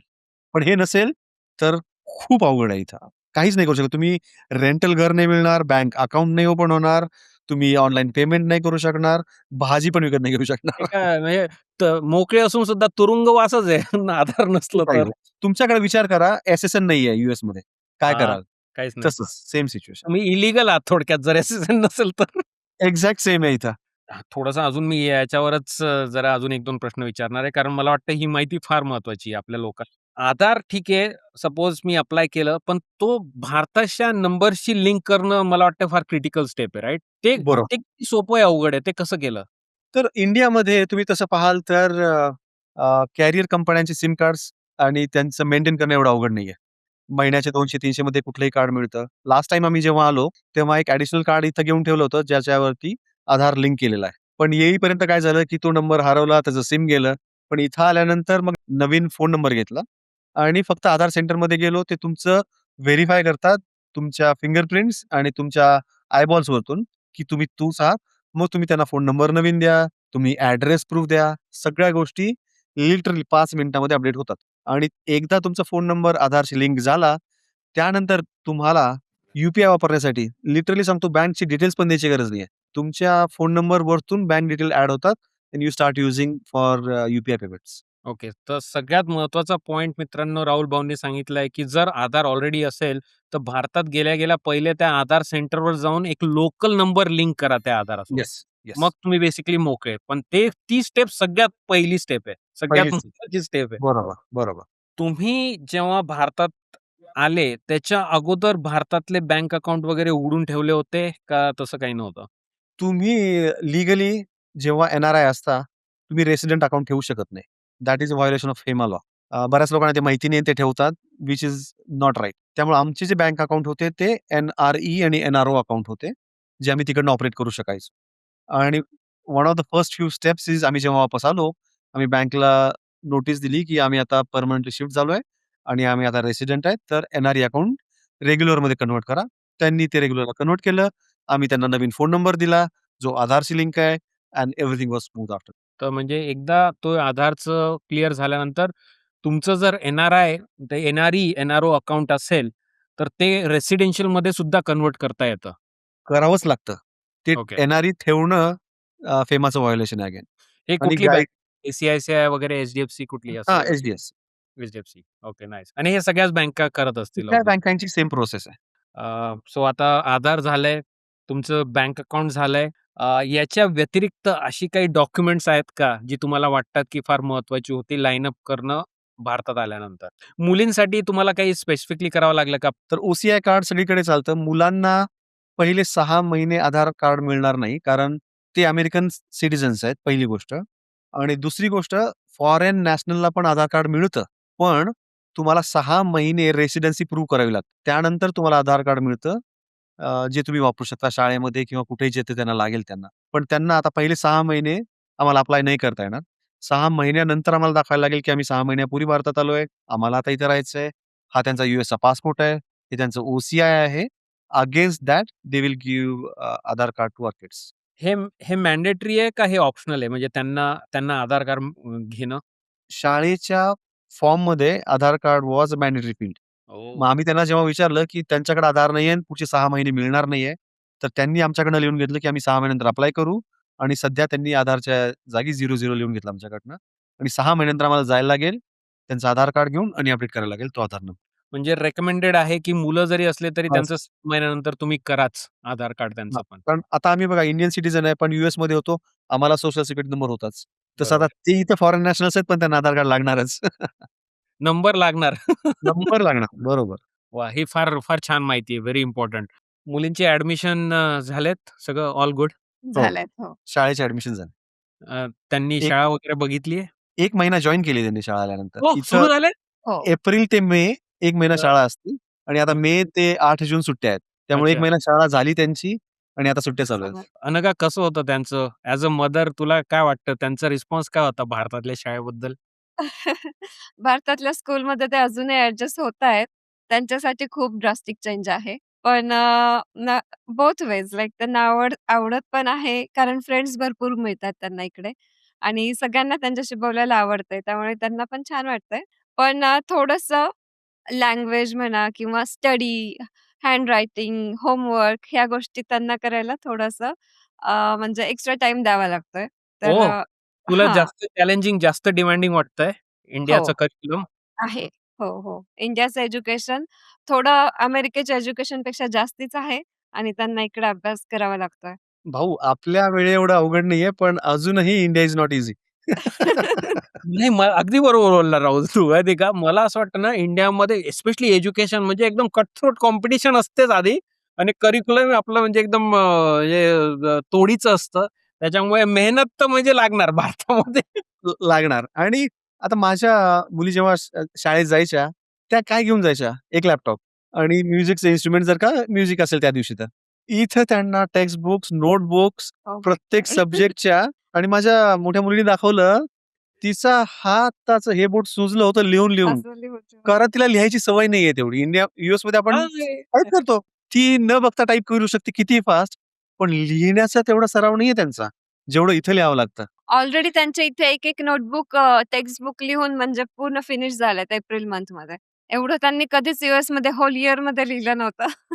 तर ते पण खूप आहेत. आणि लिहिण्याच्या संदर्भात थोडासा सेग्वे करेल, पण एज्युकेशनच्या बद्दलच. माझ्या मोठ्या मुलीला फ्रेंच लँग्वेज आहे इथे. तिचा हो, आय-सी-एस-ई बोर्ड आहे. नाईस. पण आम्हाला वाटलं की आल्यानंतर French will be very easy. हे माहिती नव्हतं अगेन यूएसमध्ये असताना. पण इथल्या शाळेमध्ये फ्रेंच ते शिकवतात 5वी पासनं. त्यामुळं म्हणजे तिचं 3 वर्षाचं फ्रेंच मिस झालेलं आहे. म्हणजे level 0, level 1, level 2 and she directly went to level 3 of French. त्याचं फ्रेंच ना मला येतं, ना अनघाला येतं, जिथं आम्ही तिला हेल्प करू शकू. आणि ती पहिल्या दिवशी शाळेमध्ये गेली आणि आम्हाला नाही माहिती की हे लेव्हल 3चं फ्रेंच आहे. टीचरनी फ्रेंच चालू केलं, की मागच्या वर्षी आपण हे शिकलो, आता हे आहे. तिला काही कळत नाहीये. की हे लेव्हल 3 म्हणजे काय? मला तर फ्रेंचचं ए-बी-सी-डी पण येत नाहीये आणि हे लेव्हल 3 आहे. लकीली तिच्याकडे लेव्हल 0चं बुक होतं जे तिने सुट्ट्यामध्ये थोडंफार वाचलं होतं, which is very, very easy. तर तिने लेव्हल 0 स्वतःहून केली होती, which is good on her part. पण जसं सांगितलं इंडियामध्ये प्रॉब्लेम्स होतात, ते प्रॉब्लेम सॉल्व्ह पण होतात. आम्हाला आमच्या कॉन्टॅक्ट थ्रू कळालं, की फ्रेंचच्या टीचर्स आहेत, जे ऑनलाईन शिकवतात इथं आणि त्या टीचरनी आमच्यासाठी लिटरली क्रॅश कोर्स घेतला 3-4 आठवड्याचा. 7 दिवस दररोज 1 ते 1.5 तास तिला फ्रेंच शिकवलं. तुमचा विश्वास बसणार नाही भाऊ, ती फ्रेंचमध्ये बोलते आज. क्या बात आहे. He is ahead in level 3 now in 3 weeks. हे ना, आता इंडियामध्ये हे कॉस्ट इफेक्टिव्ह सोल्युशन तुम्हाला पटकन सापडलं. हे तुम्हाला अमेरिकेत सापडलंच नसतं. मी गॅरंटी देतो तुम्हाला. तुम्ही कॉस्टचं बोलात म्हणून मी सांगतो. मे बी बरोबर आहे की नाही सांगता येणार नाही. पण this is cheaper than 1 lunch cost in US. इतकं चीप आहे. विचार करा. दिस इज हॉरिबल. इनफॅक्ट मला वाईट वाटलं की ही इथं फीस आहे याची. या एज्युकेशनची, एवढ्या मेहनतची. बरोबर. Which is very sad part. एवढी तयारी करून घेतली म्हणजे त्या टीचरनं. मला सांगा दररोज 1.5 तास 7 days a week in your summer break. Teacher summer break युएसमध्ये दररोज 1,500-2,000च्या वरतीच कमीत कमी डॉलर्समध्ये. हो, हो. आणि समजा it's a fraction of that cost. For what you go out for lunch in your bay area and spend, it's less than that. विचार करा तुम्ही. आणि शी इज सो प्राउड की तिने तेवढ्या 3 आठवड्यामध्ये 100 पेजचं रजिस्टर पूर्ण लिहून काढलं फ्रेंचमध्ये. तेवढं तिला होमवर्क पण होतं, ती करायची पण, तिला आवडायचं पण. पण आता ती फ्रेंचमध्ये आपला अर्धा पॉडकास्ट ती बोलू शकेल फ्रेंचमध्ये. एवढं शिकली आहे ती. वाह! विचार करा. म्हणजे आता तिला पण खूप छान वाटायला लागलंय, की तिने आता काहीतरी लर्न केलंय, ती शिकलीये, तिला बोलता येतंय एक न्यू लँग्वेज. तर बरोबर. तिच्यासाठी खूप मोठी बिग अचीव्हमेंट आहे आणि आहेच आहे. तिने पण खूप मेहनत हे केली आहे. हे तिथं आमच्याच्यानं शक्य झालं नसतं. बरोबर. लर्निंग खूप आहे. आता आपण एज्युकेशन बद्दल बोलतच आहोत, तर 1-2 प्रश्न त्याच्याबद्दलचे महत्त्वाचे आपण घेऊयात. ॲडमिशन प्रोसेस कशी होती मुलींसाठी? काही विशिष्ट काही आठवतं का तुम्हाला प्रोसेसमध्ये काही त्रास किंवा हो, चांगला प्रश्न विचारलात. कदाचित आमच्याकडनं तो पॉइंट मिस पण झाला असेल. आम्ही यायच्या 3-4 महिने आधी प्रोसेस स्टार्ट केली. युजुअली ॲडमिशन प्रोसेस नोव्हेंबर-डिसेंबरमध्ये स्टार्ट होतात इंडियामध्ये नेक्स्ट इयरसाठी. कारण स्कूल इथं एप्रिल 1ला जवळपास चालू होतात. तर आम्ही नोव्हेंबर-डिसेंबरमध्ये स्टार्ट केलं. ऑब्व्हियसली मी स्कूलचे नाव घेणार नाही. पण तिकडनं व्हेरी वेल रिनाउंड स्कूलचा आम्हाला कॉन्टॅक्ट मिळाला. आम्ही त्यांच्याशी बोललो. त्यांनी आम्हाला पूर्ण डॉक्युमेंटेशन पाठवले. आम्ही फीस पण भरली. ॲडमिशन कन्फर्म झालं. आणि आम्ही इथं आलो पण. पण जसं सांगितलं फॉग असतो. आम्ही जेव्हा इथं आलो, एअरबीएनबीमध्ये राहिलो, एरिया सर्च केले आणि सगळ्या गोष्टी जेव्हा पाहिल्या, जेव्हा आम्ही हाउसिंग आमचं डिसाईड केलं, तेव्हा आम्हाला असं जाणवलं, की हे आपलं पहिलं वर्ष आहे भारतामध्ये. नो मॅटर तुम्ही कुठलं स्कूल चूज कराल, there may B a possibility that would not meet your expectations. तर त्या बरोबर. दृष्टीने आम्ही हा डिसिजन घेतला, की what is the best school? The best school is the closest school. आणि आमच्या कम्युनिटीचं गेट उघडलं, की स्कूलचं गेट आहे. वाह! Which is 30 second walk. तर त्याच्यामुळे आम्ही म्हटलं, की there cannot be anything best than this and that is international school, that is ICC pattern school with a French language that we want to take. Everything including the commute is very accessible. त्यामुळे आम्ही ठरवलं, की सगळ्यात जवळचं जे school आहे तेच करू. इव्हन दो आम्ही फीस भरली होती दुसऱ्या स्कूलची, we decided to go with another school and we are very happy with that decision now. आता इथे एक प्रश्न आहे राहुल भाऊ, ज्या आधीच्या स्कूलमध्ये तुम्ही फीस भरली होती, त्याचा रिफंड वगैरे तुम्हाला मिळाला का? नाही मिळाला आणि काही त्रास झाला का? Welcome to India. ते ते नॉन रिफंडेबल असतात त्या गोष्टी हां. आणि ते ते एक्स्पेक्टेशन नॉन ठेवणंच आहे. रिफंड. हो, हो, हो. Non refundable. भाऊ तुम्ही राहिला इंडियामध्ये. पैसा गया गया. या, या, एकदा या. गेलं की आणि तोच तुमचा एक्सपिरियन्स आहे. I mean you have to pay the cost for that thing right? Okay, interesting. Rahul भाऊ, तू म्हटला की आय-सी-एस-सी बोर्ड आहे स्कूलचं. स्पेसिफिक काही रिझन होतं की आय-सी-एस-सीच तुम्ही चूज केलं? सी-बी-एस-ई म्हणा किंवा महाराष्ट्र बोर्ड म्हणा, याच्याबद्दल तुम्ही विचार केला होता का? खूप विचार केला त्याच्याबद्दल. महाराष्ट्र बोर्ड कदाचित मराठी तर त्यांना जमणार नाही.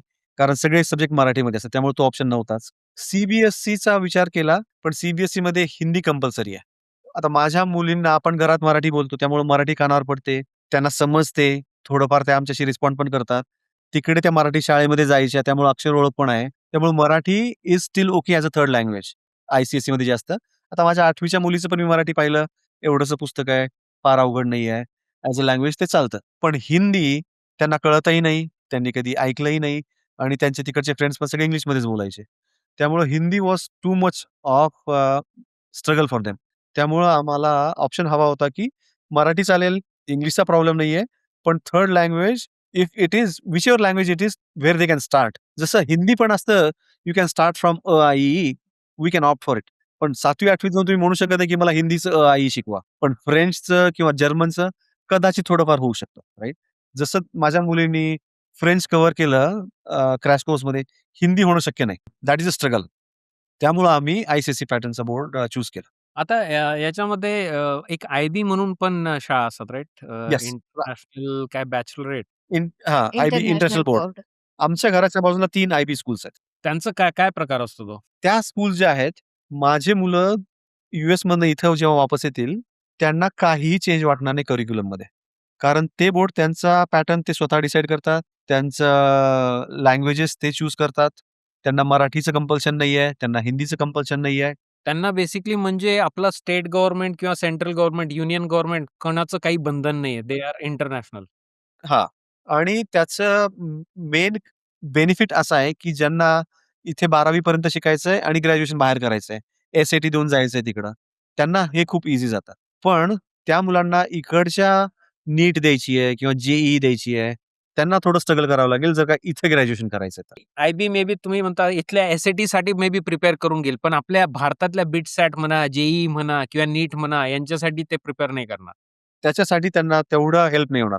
ती मुलं स्ट्रगल करतील. पण ज्यांचं 100% शुअर आहे, की त्यांना 12वी नंतर बाहेरच जायचं आहे, त्यांच्यासाठी IB board may be better. Rule of thumb तुम्ही काय रेकमेंड कराल जे नवीन पॅरेंट्स येणार आहेत किड्स सोबत?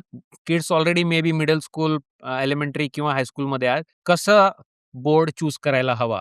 हां. तर कदाचित मला असं वाटतं, की आपली मोस्टली ऑडियन्स मराठी असेल, तर बऱ्याचशा यूएस बॉर्न मराठी फॅमिलीजला हिंदीचा प्रॉब्लेम आहे. जर हिंदीचा प्रॉब्लेम आहे, त्यांना बोलता येत नाही, समजत नसेल किंवा अक्षर ओळख नसेल, तर आय-सी-एस-ई बोर्डला जाणं बेटर आहे. जर तुमचं एक्स्पेक्टेशन आहे, की तुमच्या मुलांनी इंडियामध्ये ग्रॅज्युएशन करावं. पण जर का तुम्ही शुअर आहात, की तुम्हाला बाहेरच जायचंय किंवा मुलं already let's say 9th, 10th किंवा 11th मध्ये आहेत, then there is no option. You have to go for IB board आणि ग्रॅज्युएशन कंप्लीट करा. पण इथं सुद्धा आय-सी-एस-ई बोर्डमध्ये माझे बरेचसे इथं फ्रेंड्स आहेत, त्यांची मुलं जातात. ते मुलं सुद्धा एस-ए-टी प्रिपेअर करतायत आणि बाहेर जाण्यासाठी. त्यामुळे तुम्ही आय-सी-एस-ई जरी केलं, तरी तुम्हाला इंडियामध्ये पण ग्रॅज्युएशन करायला ऑप्शन आहे. तुम्हाला बाहेर जायचं असेल, तर तेही ऑप्शन आहे.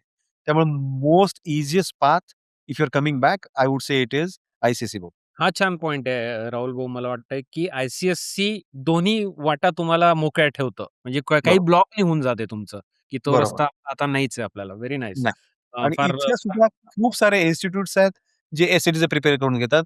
Regardless of your board. It can be any board. You can still prepare for SAT and opt for SAT. ह्या आता अझ्युम करतो मी ह्या सगळ्या प्रायव्हेट स्कूल्स आहेत जिथं मुलींनी ॲडमिशन घेतली आहे, राइट? हो, आणि अमेरिकेत आपण टिपिकली आपल्या ज्या स्कूल्समध्ये आपण मुलांना पाठवतो त्या सगळ्या स्कूल डिस्ट्रिक्ट्सच्या आणि गव्हर्नमेंट फंडेड असतात. त्या आपल्याच टॅक्समधनं जातात. शेवटी पैसा तो आपणच बरोबर. भरत असतो तो टॅक्स. सो पण ते असं वाटतं की अमेरिकेत एज्युकेशन फ्री आहे अशी एक ते मनात आपल्या कल्पना असते. आणि जेव्हा भारतात जातो आणि ह्या private school I assume are very expensive. तर तसं काही शॉक होता का तुम्हाला? एक्सपेन्सिव्ह आहे तुम्ही सांगितलात ते 100% बरोबर आहे. पण शॉक नव्हता, कारण हे माहिती होतं आधीच. म्हणजे कारण माझे बरेचसे मित्रांची मुलं जायची इथल्या स्कूल्समध्ये, त्यांच्या फीस माहिती होत्या. त्यामुळं तुम्ही बरोबर आहात, की तिकडे आपल्याला असं वाटतं even though we are immigrants, आमच्या मुलांना तिकडं एज्युकेशन वॉज फ्री. पण आपल्या देशातच वापस येऊन, आपल्याच एज्युकेशन सिस्टममध्ये आपल्याला एवढं पे करावं लागतं, याचं वाईट वाटतं. आता एज्युकेशनवरून अजून एक प्रश्न आहे. मुलींच्या ॲडमिशनसाठी त्या अमेरिकन सिटिझन आहेत म्हणून तुम्हाला वेगळी फीस किंवा वेगळी ट्रीटमेंट जाणवली का? चांगला पार्ट असा आहे, की आपल्याकडे हायर एज्युकेशनपर्यंत म्हणजे 12th पर्यंत काही डिफरन्स नाहीये. तुम्ही इंडियन सिटिझन असाल किंवा फॉरेन. मोस्ट ऑफ द स्कूल्समध्ये जिथे आम्ही इन्क्वायरी केली, कुठेही फीस स्ट्रक्चर चेंज नव्हतं. पण बेस्ड ऑन एनालिसिस जेव्हा ते हायर एज्युकेशनला जातात, ग्रॅज्युएशनला वगैरे किंवा पोस्ट ग्रॅज्युएशनला, तेव्हा त्यांच्या फॉरेन नॅशनलच्या कोट्यामधनं पण ॲडमिशन घेता येतं आणि फी स्ट्रक्चर पण वेगळं आहे त्यांच्यासाठी. पण 12वी पर्यंत काही डिफरन्स नाही. तर मुलं लहान असतील तर 12वी पर्यंत तरी काही काळजी करायची गरज नाही. सेम सगळं आहे. सेमच आहे. आता आपण एज्युकेशनवरून वळूयात एका चांगल्या जो आपल्या भारतीय लोकांच्या मनाशी फार जवळचा विषय आहे आणि तो म्हणजे फायनान्सेस, पैसा. कुठेतरी मला वाटतंय माणूस अमेरिकेत का जातो, राइट? आय थिंक पैसाच one of the biggest factor असतं. स्टँडर्ड ऑफ लाईफ लिव्हिंग वगैरे तो प्रकार असतो. पण at the end of the day it's money, right? फायनान्सेसची तयारी राहुल भाऊ, मला माहिती आहे आता फायनान्स हा विषय थोडासा प्रत्येकाचा पर्सनल असतो, व्यक्तीचा असतो. पण जेवढं तुम्ही शेअर करू शकाल, आय थिंक तेवढं आपल्या ऑडियन्सला त्याचा फायदा होईल. आणि याच्यामध्ये मला असं वाटतं ना, सगळ्यात महत्त्वाचा विषय आहे 401k बद्दल. 401k तुम्हाला माहिती आहे, आपलं अमेरिकेतलं रिटायरमेंट अकाउंट जे म्हणतो, त्या प्रकारचं ते अकाउंट असतं. आणि आपली मंडळी राहुल भाऊ बऱ्यापैकी सेव्हिंग वगैरे करतात. 401k मध्ये इन्व्हेस्ट करतात. त्याच्यामुळे 401k मध्ये बऱ्यापैकी किटी जमा झालेली असते. आपले इन्व्हेस्टमेंट जमा झालेले असतात आणि देश सोडून यायचं दुसऱ्या देशात. तेवढ्या मोठ्या त्या पैशाचं करायचं काय? आणि राहुल भाऊंनी, नानकांनी केलं काय त्या पैशाचं? हां, चांगला प्रश्न आहे. 401k हा मे बी थोडा ॲडव्हान्स आपण लेटर बोलू. Will start with the basic finance आणि मग आपण तिथपर्यंत पोहोचू. तर जेव्हा आम्ही यूएसमध्ये गेलो, तेव्हा ऑब्व्हियसली आम्हाला हे माहिती नव्हतं, की आम्ही तिथं किती महिने, किती वर्षे राहणार आहे. आम्हाला हे तेव्हा तर ऑब्व्हियसली डॉलर मला वाटतं 38-40 काहीतरी डॉलर असेल तेव्हा. 39-40 आणि आता आपल्याला माहिती आहे, की लिटरली 100 टच करतोय. त्यामुळे आणि तेव्हाची सिच्युएशन व्हर्सेस आताची खूप, खूप वेगळी. त्यामुळं आम्ही असं म्हणू शकत नाही, की आम्ही तेव्हा ठरवलं, की आम्हाला एवढं कॉर्पस पाहिजे म्हणजे आम्ही 2026 मध्ये वापस येऊ. हे हा व्ह्यू ठेवू शकत नाही. पण एक ॲज मी तुम्हाला सांगितलं, की बॅक ऑफ माइंड होतं, की जायचंच आहे. त्यामुळं फ्रिक्वेंटली पिरियॉडिकली इंडियाच्या ट्रिप्स होत होत्या. इंडियामध्ये इन्व्हेस्टमेंट होत होती. त्यामुळे डायव्हर्सिफिकेशन पण झालंय. Which can be good, which can be bad. पण मेनली मला असं वाटतं, की ज्यांचा फोकस आहे, की ज्यांना इंडियामध्ये यायचं आहे, त्यांनी रादर दॅन थिंकिंग, की how can I save money, they should utilize their time in US to earn more and more money. What hmm, I mean by that is upskilling. आम्ही जेव्हा गेलो यूएसमध्ये तेव्हा cloud was not even a thing. बरोबर. मी माझं career IT मधनं cloud आर्किटेक्चरमध्ये ट्रान्झिशन केलं. Why? Because there were more opportunities in to that. I never worked in the consulting companies, की युजुअली त्या रिलेटिव्हली कमी पे करतात. Rather you work for a product companies. So माझा उद्देश असा आहे, की rather than focusing on saving the money, our focus should be to earn more so that eventually life can be easier. पैसा save करून कोणीही फायनान्शियली फ्री होणार नाही. They need to earn more first. अगदी बरोबर. Second thing is even before saving they need to enjoy their life more and then save it and then grow it how how how you can. तर त्यामुळं माझा perspective नेहमी असाच राहिलाय, की मी विचार फार नाही केला, की मनी सेव्ह कसा होईल. लाईफ जशी जगायची तशी जगली. घरं घेतले. खूप ट्रिमेंडस ट्रॅव्हल केलं यूएसमध्ये. I am fan of travelling. 4-5 गाड्या घेतल्या, विकल्या. So did everything that I wanted to do. पण always there is a back of mind that I need to earn more so that I can have a comfortable life, right? So strive for earning more. That's the first rule of finance. Earn more and then save and then grow it. तर जेव्हा असं वाटलं, की आता आपल्याला इंडियामध्ये जायचं, then obviously there are calculations how much money you need, what is the cost of living in India, what I do with the finances. जसं आम्ही सांगितलं, की आमचं one of the biggest investment was in the house in US. कारण ते आम्ही 2018 साली घेतलं होतं प्री कोविड. त्यानंतर कोविड आला. कोविड नंतर रेट्स खूप वाढले प्रॉपर्टीजचे. तुम्ही पाहिलं असेल ते ट्रान्झिशन. त्या ऑल फेजेसमधनं जेव्हा आम्ही गेलो आणि when we put the things on the paper, it made sense to sell off the house. आणि सेल ऑफ द हाऊस सुद्धा इज नॉट ईझी. जसं अनघाने सांगितलं, we made the house clutter free before we start even thinking about the selling. We sold the house on our own. We didn't have an agent. You know how difficult it is to sell the सेलरसाठी. house. हो. तर आमचा ना broker बायरचा agent होता ना सेलरचा. हां. We sold the house on our own. मी फारशा सोशल मीडियाच्या प्लॅटफॉर्ममध्ये नाहीये. ते अनघाचं डिपार्टमेंट आहे. त्यामुळे तिने दोन्ही गाड्या Facebookवरती विकल्या मार्केट प्लेसमध्ये. I don't know what it is. पण आमची टेस्ला पण तिने त्याच्यावरती विकली. ओडिसी पण तिने त्याच्यावरती विकली. घरातलं सगळं सामान तिने त्यातनंच विकलं. So this was the main step. All immovable assets जे आम्ही तिथेच डिस्पोज ऑफ केले. आणि यातला एक क्रुशियल पॉइंट आहे, जो बरेचसे लोकं विचारात घेत नाहीत. तो असा, की मी समजा भारतात आलो आणि 2027 साली मी माझं घर विकलं असतं. तर अमेरिकेमध्ये असा क्लॉज आहे, if I am not US resident, 15% of the house cost, not the proceed, not the profit. House cost is deducted as source and given it to IRS. मग तुम्हाला टॅक्स फाईल करून वापस मिळू शकेल. पण हा क्लॉज फार लोकांना माहिती नाहीये. त्यामुळं मी जसं सांगितलं, मला कुठलेच टाईज ठेवायचे नव्हते बॅक इन यूएस. आम्ही घर विकलं, गाड्या विकल्या. All the stuff was settled before we came. Rahul भाऊ, हा जो 15% चा जो विषय आहे, घर जर विकलं नाही, पुन्हा एकदा मला एक्सप्लेन करा ना, मला कळलं नाही. जर तुम्ही अमेरिकेचे नागरिक नसाल, हां. आता सध्या मी जेव्हा घर विकलं, अमेरिकेचा नागरिक नाही सॉरी, बरोबर. अमेरिकाचे रेसिडेंट राइट? जर हो, तुम्ही रेसिडेंट, नॉन अमेरिकेचे रेसिडेंट हां, सिटिझनचा प्रश्न नाहीये. मी ओके. अमेरिकेचा रेसिडेंट होतो मार्चपर्यंत आणि तोपर्यंत मी माझं घर विकलं.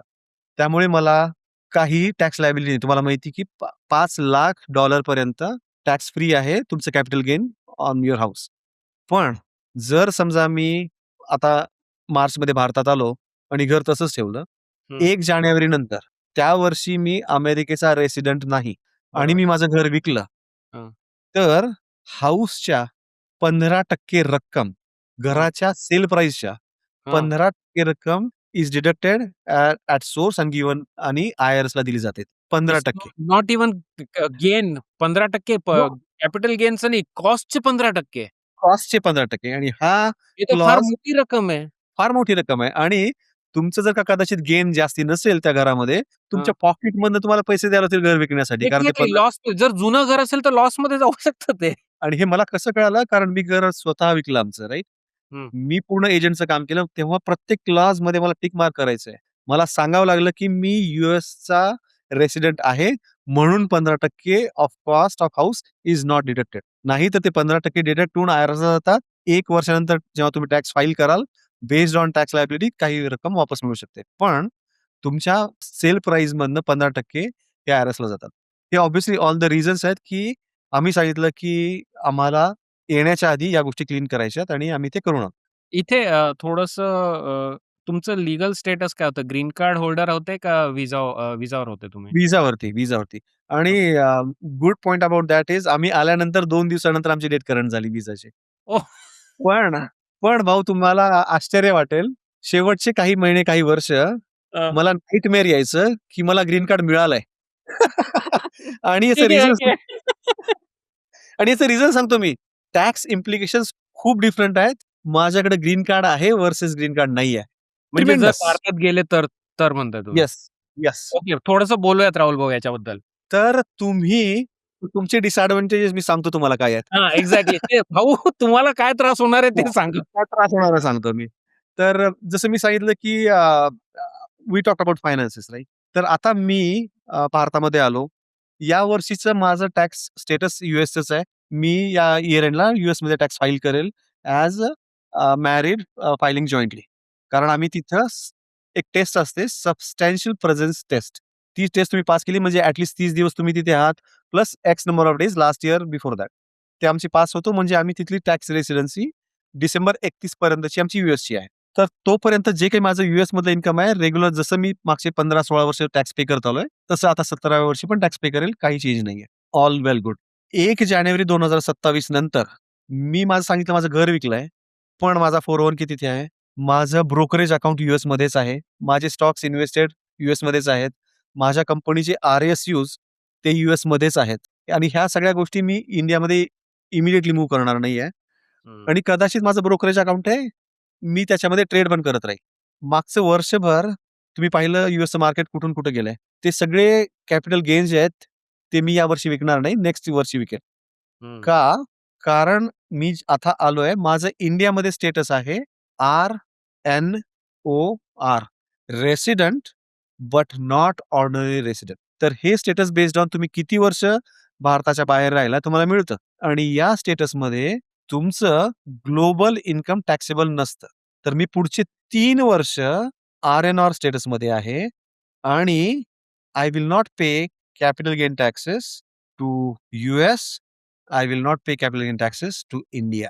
पण भाऊ हे तुम्ही फक्त भारतात या. हां. हे फक्त व्हिसावाल्यांनाच आहे असं म्हणताय राहुल भाऊ तुम्ही. व्हिसासाठी नाही, मी तुम्हाला त्याच्याकडे येतो. तर तुम्ही ग्रीन कार्ड होल्डर आहात.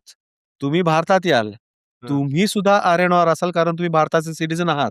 पण तुमच्याकडे पर्मनंट रेसिडेन्सी आहे.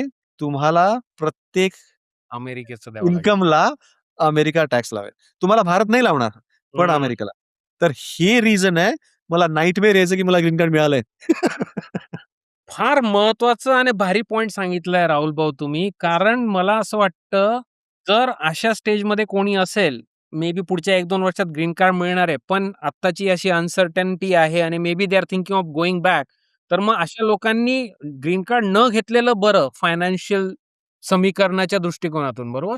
तुम्हाला विश्वास बसणार नाही, जे आमचे ग्रुप्स आहेत रिटर्न टू इंडिया, त्यात लोकांच्या क्वेरीज अशा आहेत, की how do I return my green card? त्या ग्रीन कार्डसाठी तुम्ही 15 वर्ष वाट बघितली. आम्ही ते तर ग्रीन बघितलं कार्ड नाही, पण लोकं पाहतात. म्हणजे बाकी हां, आमच्यासारखे हां, हां, हां, बरोबर.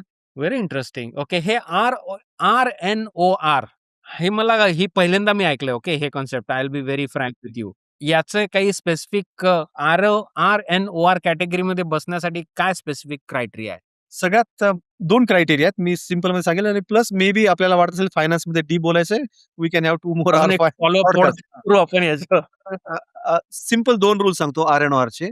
एक रूल असा आहे, की तुम्ही मागच्या 10 वर्षापैकी ॲट लीस्ट 9 वर्ष एन-आर-आय असलं पाहिजे. हे आता माझं यावर्षी जर मी पाहिलं 2000 आपल्याकडं एप्रिलला चालू होतं वर्ष. 2026 एप्रिल ते मार्च 2027 मी मागचे 10 वर्ष पाहिले, तर मी मागचे 10चे 10 वर्ष एन-आर-आयच आहे. त्यामुळे यावर्षी बाय डिफॉल्ट आर-एन-ओ-आर. त्याचं पुढचं वर्ष जे आहे, त्या वर्षी मी म्हणेल, की मी मागचे 9 वर्ष एन-आर-आय होतो. बरोबर 10 पैकी. हे वर्ष नसेल. त्यामुळे ते पण वर्ष माझं आर-एन-ओ-आर असेल. ही एक कंडिशन झाली. आणि ह्या कंडिशन ऑर आहेत. तुम्ही ईदर ही सॅटिस्फाय करा जी मी सांगितली किंवा दुसरी कंडिशन अशी आहे, की मागच्या 7 वर्षात फायनान्शियल इयरमध्ये तुम्ही इंडियामध्ये 720 किंवा त्यापेक्षा कमी दिवस असला पाहिजे. तर ती हा पण क्लॉज आहे. सॅटिस्फाय होते तुमची. ही पण होती सॅटिस्फाय, पण ही जी कंडिशन आहे, ही कंडिशन माझ्यासाठी अशी बेनिफिशियल आहे, की बेस्ड ऑन मी जेव्हा इथे आलो आणि जी काही माझे नंबर ऑफ डेज स्टे होईल नेक्स्ट 2 वर्षामध्ये, 2 वर्षात 720 दिवस होतात आणि मी 15 दिवस आधी आलो, 15 मार्चच्या जवळपास इथे. तर आणि याच्या आधीचे माझे 30 एक दिवस काहीतरी आधीच्या ट्रिपचे आहेत, मागच्या 7 वर्षात. तर माझ्या कॅल्क्युलेशननुसार ऑब्व्हियसली मी जेव्हा सीएला जाईन तेव्हा बोलेन. पुढच्या 3 वर्षात मी 45 दिवस भारताच्या बाहेर राहिलो, तर मला आणखीन 1 वर्ष आर-एन-ओ-आरचं मिळेल, based on the second condition. So I will be RNOR with no capital gains in both the countries for next 3 years. फार फार मोठा हॅक सांगितलाय राहुल भाऊ येस, तुम्ही. जो सांगितलाय येस, ना इट्स ह्यूज. येस. मित्रांनो, जर तुम्ही परत जाण्याचा विचार करत असाल तर आर-एन-ओ-आर बद्दल फार फार कटाक्षाने बारकाईने तुम्ही अभ्यास करा. काही प्रश्न असले तर नक्की खाली विचारा. राहुल भाऊ नगा कमेंट वाचणार आहेत आणि ते तुमच्या प्रश्नांना उत्तर देतीलच.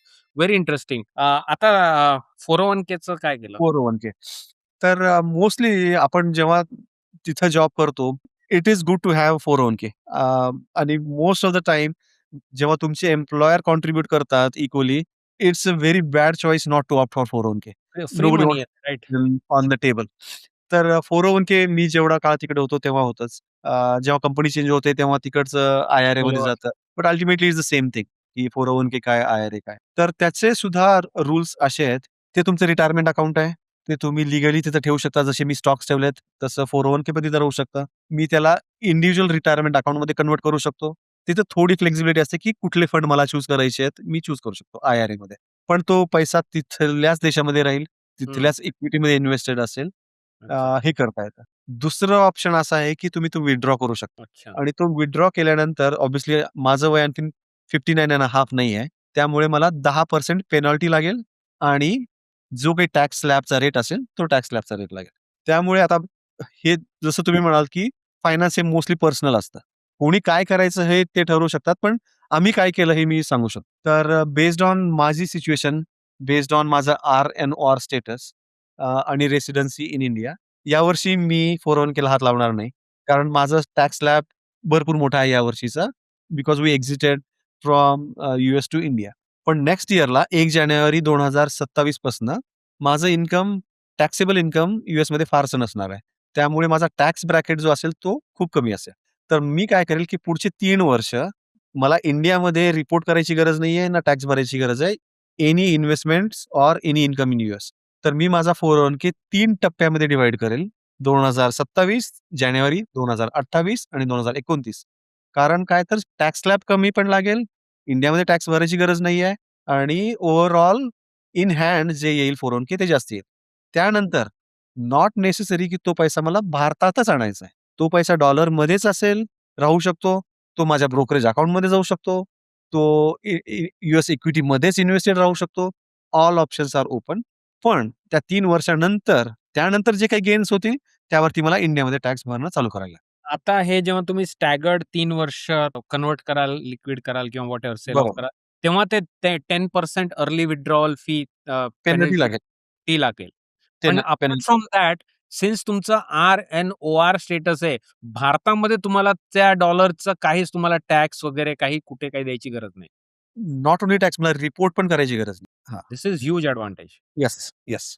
सो आता थोडक्यात तुम्ही 401k ठेवलाय आणि आर-ओ-एन-आर, आर-एन-ओ-आर मेंटेन करतानाच तुम्ही त्याला हळू-हळू कमी करणार आहात.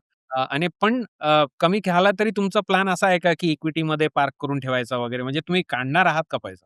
तुम्ही पाहताय की भाऊ डॉलरचं काय होतंय सध्या. हां. म्हणजे असं नाहीये की रुपयाच पडतोय, डॉलर पण पडतोय हो. अगेन्स्ट अदर पण करन्सीज. रुपया जरा जास्त घसरतो असं दिसतंय मला. हो, जरा जास्तीच घसरतोय. पण ते रिव्हर्स पण होईल. काय झालं नॉट म्हणजे? तर अगेन आपण डिटेलमध्ये बोलू शकतो जर का लोकांना क्वेशन्स असतील. It looks very easy to keep money in US, right? पण यूएसचं जर तुम्ही citizen everything is not green, right? तुम्ही जर का त्याचे रेसिडेंट नसाल, तर तिथे इकडे एक इस्टेट टॅक्स आहे. जर का तुम्हाला गॉड फॉरबिड काही झालं, तर तुमचं 40% पर्यंत तुम्हाला टॅक्स भरावा लागतो. तर याच्यासाठी पण बरेचसे हॅक्स आहेत. खूप सारे ब्रोकर्स आहेत, जे इक्विटीज और म्युच्युअल फंड्स लिस्टेड असतात आयर्लंडमध्ये, ज्या तुम्ही हो. घेऊ शकता. तिथे तुम्हाला आर-एन-ओचा पण फायदा आहे आणि इस्टेट टॅक्सचे रूल्स लागत नाही. It's too deep. पण पुढच्या वर्षी मी जेव्हा माझं कॉस्ट ॲडजस्ट करेल माझ्या सध्याच्या इक्विटीची, मोस्टली आयरिश ई-टी-एफ्स आहेत, जे इस्टेट लॉ तुम्हाला अव्हॉइड करू देतात. थोडंसं टेक्निकल होऊन जाईल. मे बी आपल्या ऑडियन्समध्ये जर ह्या विषयावर अजून इंटरेस्ट असेल आणि अजून प्रश्न आले, तर आपण येस. एखादा करू फॉलोअप डिस्कशन फक्त फायनान्सशी निगडीत नक्कीच घेऊ शकतो. मलाही करू शकतो. फायनान्स फार इंटरेस्टिंग वाटतं. आपलं घराबद्दल झालंय, फायनान्सबद्दल झालंय, मुलांच्या एज्युकेशनबद्दल झालंय, जॉबविषयी थोडंसं आपण बोललोय. आता मी येणार आहे थोड्याशा स्पायसी विषयाकडे. जो मला असं वाटतं भरपूर लोकांना कसं असतं ना आणि हा विषय जो आहे तो ग्राउंड रियालिटी वेगळी असते आणि आपण फक्त ना ऐकून किंवा सोशल मीडिया बघून किंवा न्यूज बघून आपण आपली मतं ठरवत असतो आणि तो म्हणजे स्टँडर्ड ऑफ लिव्हिंग. ॲक्चुअली तुमचं दैनंदिन जीवन तुमचं दैनंदिन कसं चालू आहे? तुम्ही आता ऑब्व्हियसली 16 वर्ष अमेरिकेत होता. आता 2 महिने झालेत तुम्हाला भारतात येऊन. कसं वाटतंय? मला तुझं तर वाटतं मी अजून ट्रिपवरतीच आहे. पण सेटल झाली का अनघा तू? 2 नाही 2 आता महिने म्हणजे होतं भरपूर सेटल. बरा सेटल झाली. हो, काय झालं, मिस करते झालं. अमेरिकेतलं? अमेरिकेतलं म्हणजे मिस आता स्टार्टिंगला तर सगळंच करतोय. सगळंच म्हणजे फ्रेंड्स, कम्युनिटी, एव्हरीथिंग. बाहेरून कुठून आम्ही जाऊन आलो, घरात आलो, तर असं वाटतं की हे आपलं घर नाहीये, काहीतरी मिसिंग म्हणजे यूएसची आठवण येतेच, प्रत्येक ह्याच्यात आठवण येते. आणि पण इथे पण सेट होतोय कारण की भारतात ट्रिपला यायचो आम्ही, तर 2-3 महिने थांबायचो समर ब्रेकला वगैरे. तर तसं कधी-कधी मला वाटतं की अजूनही मी ट्रिपवरतीच आहे. पण परत स्कूल वगैरे चालू झालं, क्लासेस वगैरे हे, तर मग आहे की रुटीन इकडचं चालू होतंय. म्हणजे ना एवढं काही डिफरन्स पण वाटत नाहीये मला. स्टार्टिंगला मला थोडं फिगर आउट म्हणजे इथे कामाला आपल्याला हेल्प मिळते. तर मी मेड वगैरे शोधत होते, बघत होते. स्टार्टिंगला मी काय केलं ना, की प्रत्येक कामाला सेपरेट मेड लावल्या आणि म्हणजे मला वाटलं की वॉव! खूपच मस्त मला आता एकदम छान हेल्प मिळते. इकडे मी सगळ्याच कामाला लावून टाकणार. तर मी तसं केलं आल्या-आल्या लगेच. आणि पण मग नंतर काय झालं ना, की प्रत्येक मेड थोड्या-थोड्या वेळाने यायला लागली. ही एक गेली की दुसरी, दुसरी गेली की तिसरी असं 4-24 जणांचं चालू झालं. मग मला असं झालं की त्याचं स्ट्रेस वेगळं. कामवाली बाई आली नाही. त्याचंच मेन काम होतं. म्हणजे माझं ते एक कामच झालं की अच्छा एक येऊन गेली, दुसरी आली, अजून एक यायची राहिली आहे आणि त्यांचे टाईम म्हणजे मी त्यांच्यामध्येच एंगेज झालोय. मग फुल म्हटलं टाईम हे काय जॉब कामवाल्या बाया सांभाळणं. हो, लिटरली असं झालं. मग मी म्हटलं, की हे तर काही जमणार नाहीये. असं तर काही पॉसिबल नाही होणार आहे. मग आता म्हणजे मला कळालं, की कसं फिगर आउट करायला पाहिजे, काय करायला पाहिजे. तर आता मी सध्या एकच कामाला ठेवली आहे, की जे सगळंच काम करेल घरातलं. म्हणजे ते एकदाच येणार, 3-4 तास थांबणार आणि सगळं काही करून मला जी काही हेल्प लागेल ते करणार आणि मग जाणार. तर त्यामुळे आणि मॉर्निंग टाईमला येऊन जाते, त्यामुळे फुल डे आता फ्री असतो. आत्ता मला वाटतंय, की थोडंसं व्हायला लागलं मी सेटल. 2 महिन्याच्या मानाने हा चांगला एक्सपिरियन्स आहे. 2 महिन्यात एवढं जरी कळालं तरी खूप झालं. मला असं वाटतं ना, ऑब्व्हियसली आपल्या भारतात लेबर कॉस्ट कमी असल्यामुळे हे बरोबर. सगळी मजा आहे ह्या सगळ्या गोष्टींची. हो, म्हणजे हो. हेल्प राहू शकते. तुम्ही कुक ठेवू शकता. राहुल हो, तो मस्त ड्रायव्हर ठेवू शकतो. यू डोंट हॅव टू बरोबर. Deal with traffic, right? हो, हो. बरोबर. खरं आहे. आणि आजकाल तर एवढ्या कंपन्या पण झाल्यात ना इंडियामध्ये, की कामवाली बाई नाही आली 2 दिवस, काही टेन्शनचं कामच नाहीये. ॲपवरती जायचं, बुक करायचं, 10 ते 15 मिनिटात तुमच्या घरी येऊन ते तुमचं तुम्हाला पाहिजेल ते काम करून देणार. त्यामुळे आता तो पण एक स्ट्रेस नाहीये, की जर कामवाली बाई नाही आली तर काय? तर हा बाकीचं हा हं. प्रश्न मी विचारणार होतो, की आता लेबर आहे स्वस्त, पण असं पण ऐकायला येतं, की चांगली लोकं सापडत नाही भारतात, किंवा लोकं मिळत नाही. असे पण मतलब कुरकुर करणारे लोकं कुरकुर करतात. तसा काही एक्सपिरियन्स जाणवला का तुम्हाला? चांगली मिळत नाहीत असे नसेल, पण रिलायबल नाही मिळत. सुट्ट्या मारतील, येणार हां. नाहीत, राइट? हो. तर त्याच्यासाठी अल्टरनेटिव्हची अनघा सांगत होती, की तुम्हाला 5 मिनिटामध्ये इन्स्टंट हेल्प पण मिळते. आज ही मेड नाही आली, तर तिचं काम करणारी इन्स्टंट हेल्प तुम्हाला मिळेल, जी आणि असं होणार नाही, की तुम्हाला मिळणार नाही. इतके ॲप्स आहेत, within 5-10 minutes you will get a help. मिळेलच. तुम्ही विचारलं, की मिस काय करताय यूएस बद्दल इथं आल्यानंतर पण. तर मी मेन मिस करतोय माझं ड्रायव्हिंग. कारण कारण मी ड्रायव्हिंग शिकलोच यूएसमध्ये गेल्यानंतर. त्यामुळे इथं ते एक शिवधनुष्य पेलायचं आहे इथं ड्रायव्हिंग करणं म्हणजे. आणखीन तर करत नाहीये. अ, आणि यायच्या आधी ते ड्रायव्हिंग करत पण नव्हते. हो. टेस्ला होती फुल्ली ऑटोमॅटिक. त्यामुळे तिथे खूप फिरायची सेफ गरज नाही. पार्किंग नाही, ड्रायव्हिंग नाही, काहीच नाही. म्हणजे त्या सवयच नाही राहिली आहे. त्यामुळे इथं आणखीनच थोडं अवघड आहे. तर ते हळू होईल. पण इन जनरल इतके वर्ष तिकडे राहिल्यानंतर म्हणजे असं क्रेव्हिंग नाही की हे मिस होतंय, ते मिस होतंय. पण डिफरन्सेस दिसतात जसे की माझी खूप आवड आहे ट्रॅव्हलिंगची. मला ट्रिमेंडस आवडतं. लिटरली एक्झाम्पल देतो. आम्ही जेव्हा शिकागोमध्ये गेलो, आमचा पहिला वीकेंड होता नायग्रा फॉल्सला. पहिलाच वाह! वीकेंड आणि तेव्हा ड्रायव्हिंग पण येत नव्हतं. Without GPS. विथआऊट जी-पी-एस पण मॅप नव्हतं प्रिंट तेव्हा. करून, Google map Google map print print करून. करून आम्ही गेलो होतो. इतकी क्रेझ आहे. कदाचित 7-8 वेळा नायगरा फॉल्स झाला असेल, न्यूयॉर्क झाला असेल, फ्लोरिडा मल्टिपल टाइम्स, हवाई, you name it. Universal, Disney, Mexico. मुलांसाठी मेक्सिको, कॅनडा खूप जास्ती ट्रिमेंडस फिरलो पूर्ण north America. Not only country पण रिजन, बहामास, क्रूज. म्हणजे मी तिकडे ना पॅकिंग आणि अनपॅकिंग असंच करत होते. एक बॅग एक अनपॅक ट्रिप झाली संपली पुढची ट्रिप. हां, तर तेच होतं. इथं मिस काय होतं, की इतके ॲक्सेसिबल तिकडे नॅशनल पार्क्स आहेत. इथं असतीलही आता मध्ये ताडोबा वगैरे आहे, पण सध्या गरमी आहे. पण तितका सिव्हिक सेन्स दिसत नाही इथं, आपल्या पब्लिक प्लेसेसला गेल्यानंतर याह! आणि हे थोडंसं वाईट वाटतं. आम्ही एक ट्रिप केली पण इथं आल्यानंतर कोकणामध्ये मी जाऊन आलो काय आम्ही. 2-3 अरे केल्या. वाह! पण हो. Natural beauty too good. तुम्ही आता कॅलिफोर्नियाच्या जात, जसं बिग सरवरतून व्ह्यू दिसतो, वरतून तुम्ही समुद्र पाहता. सेम कोकणामध्ये पण व्ह्यूज आहेत. मस्त उंच डोंगर आहेत आणि खाली समुद्र आहे. इतकी सॉफ्ट सँड आहे. जेवढी सॉफ्ट सँड हवाईमध्ये पण आम्हाला वाटली नाही. इतकी सॉफ्ट सँड आहे कोकणात. पण मग कधीतरी तुम्हाला दिसतात तिथं बॉटल्स टाकल्यात, प्लास्टिक पडलेलं आहे थोडंफार. हे बघितल्यावर वाटतं की नाही हे नसेल तर this is as good as your Hawaii, as good as your Big Sur किंवा तुमचे फ्लोरिडाची बीचेस. येस. नॅचरल ब्युटी खूप आहे पण या गोष्टी मिस होतात. आपल्या संस्कृतीचं जतन आपण केलं नाही. पण त्यांच्याकडे जे काही आहे थोडंफार, ते त्यांनी जपलंय.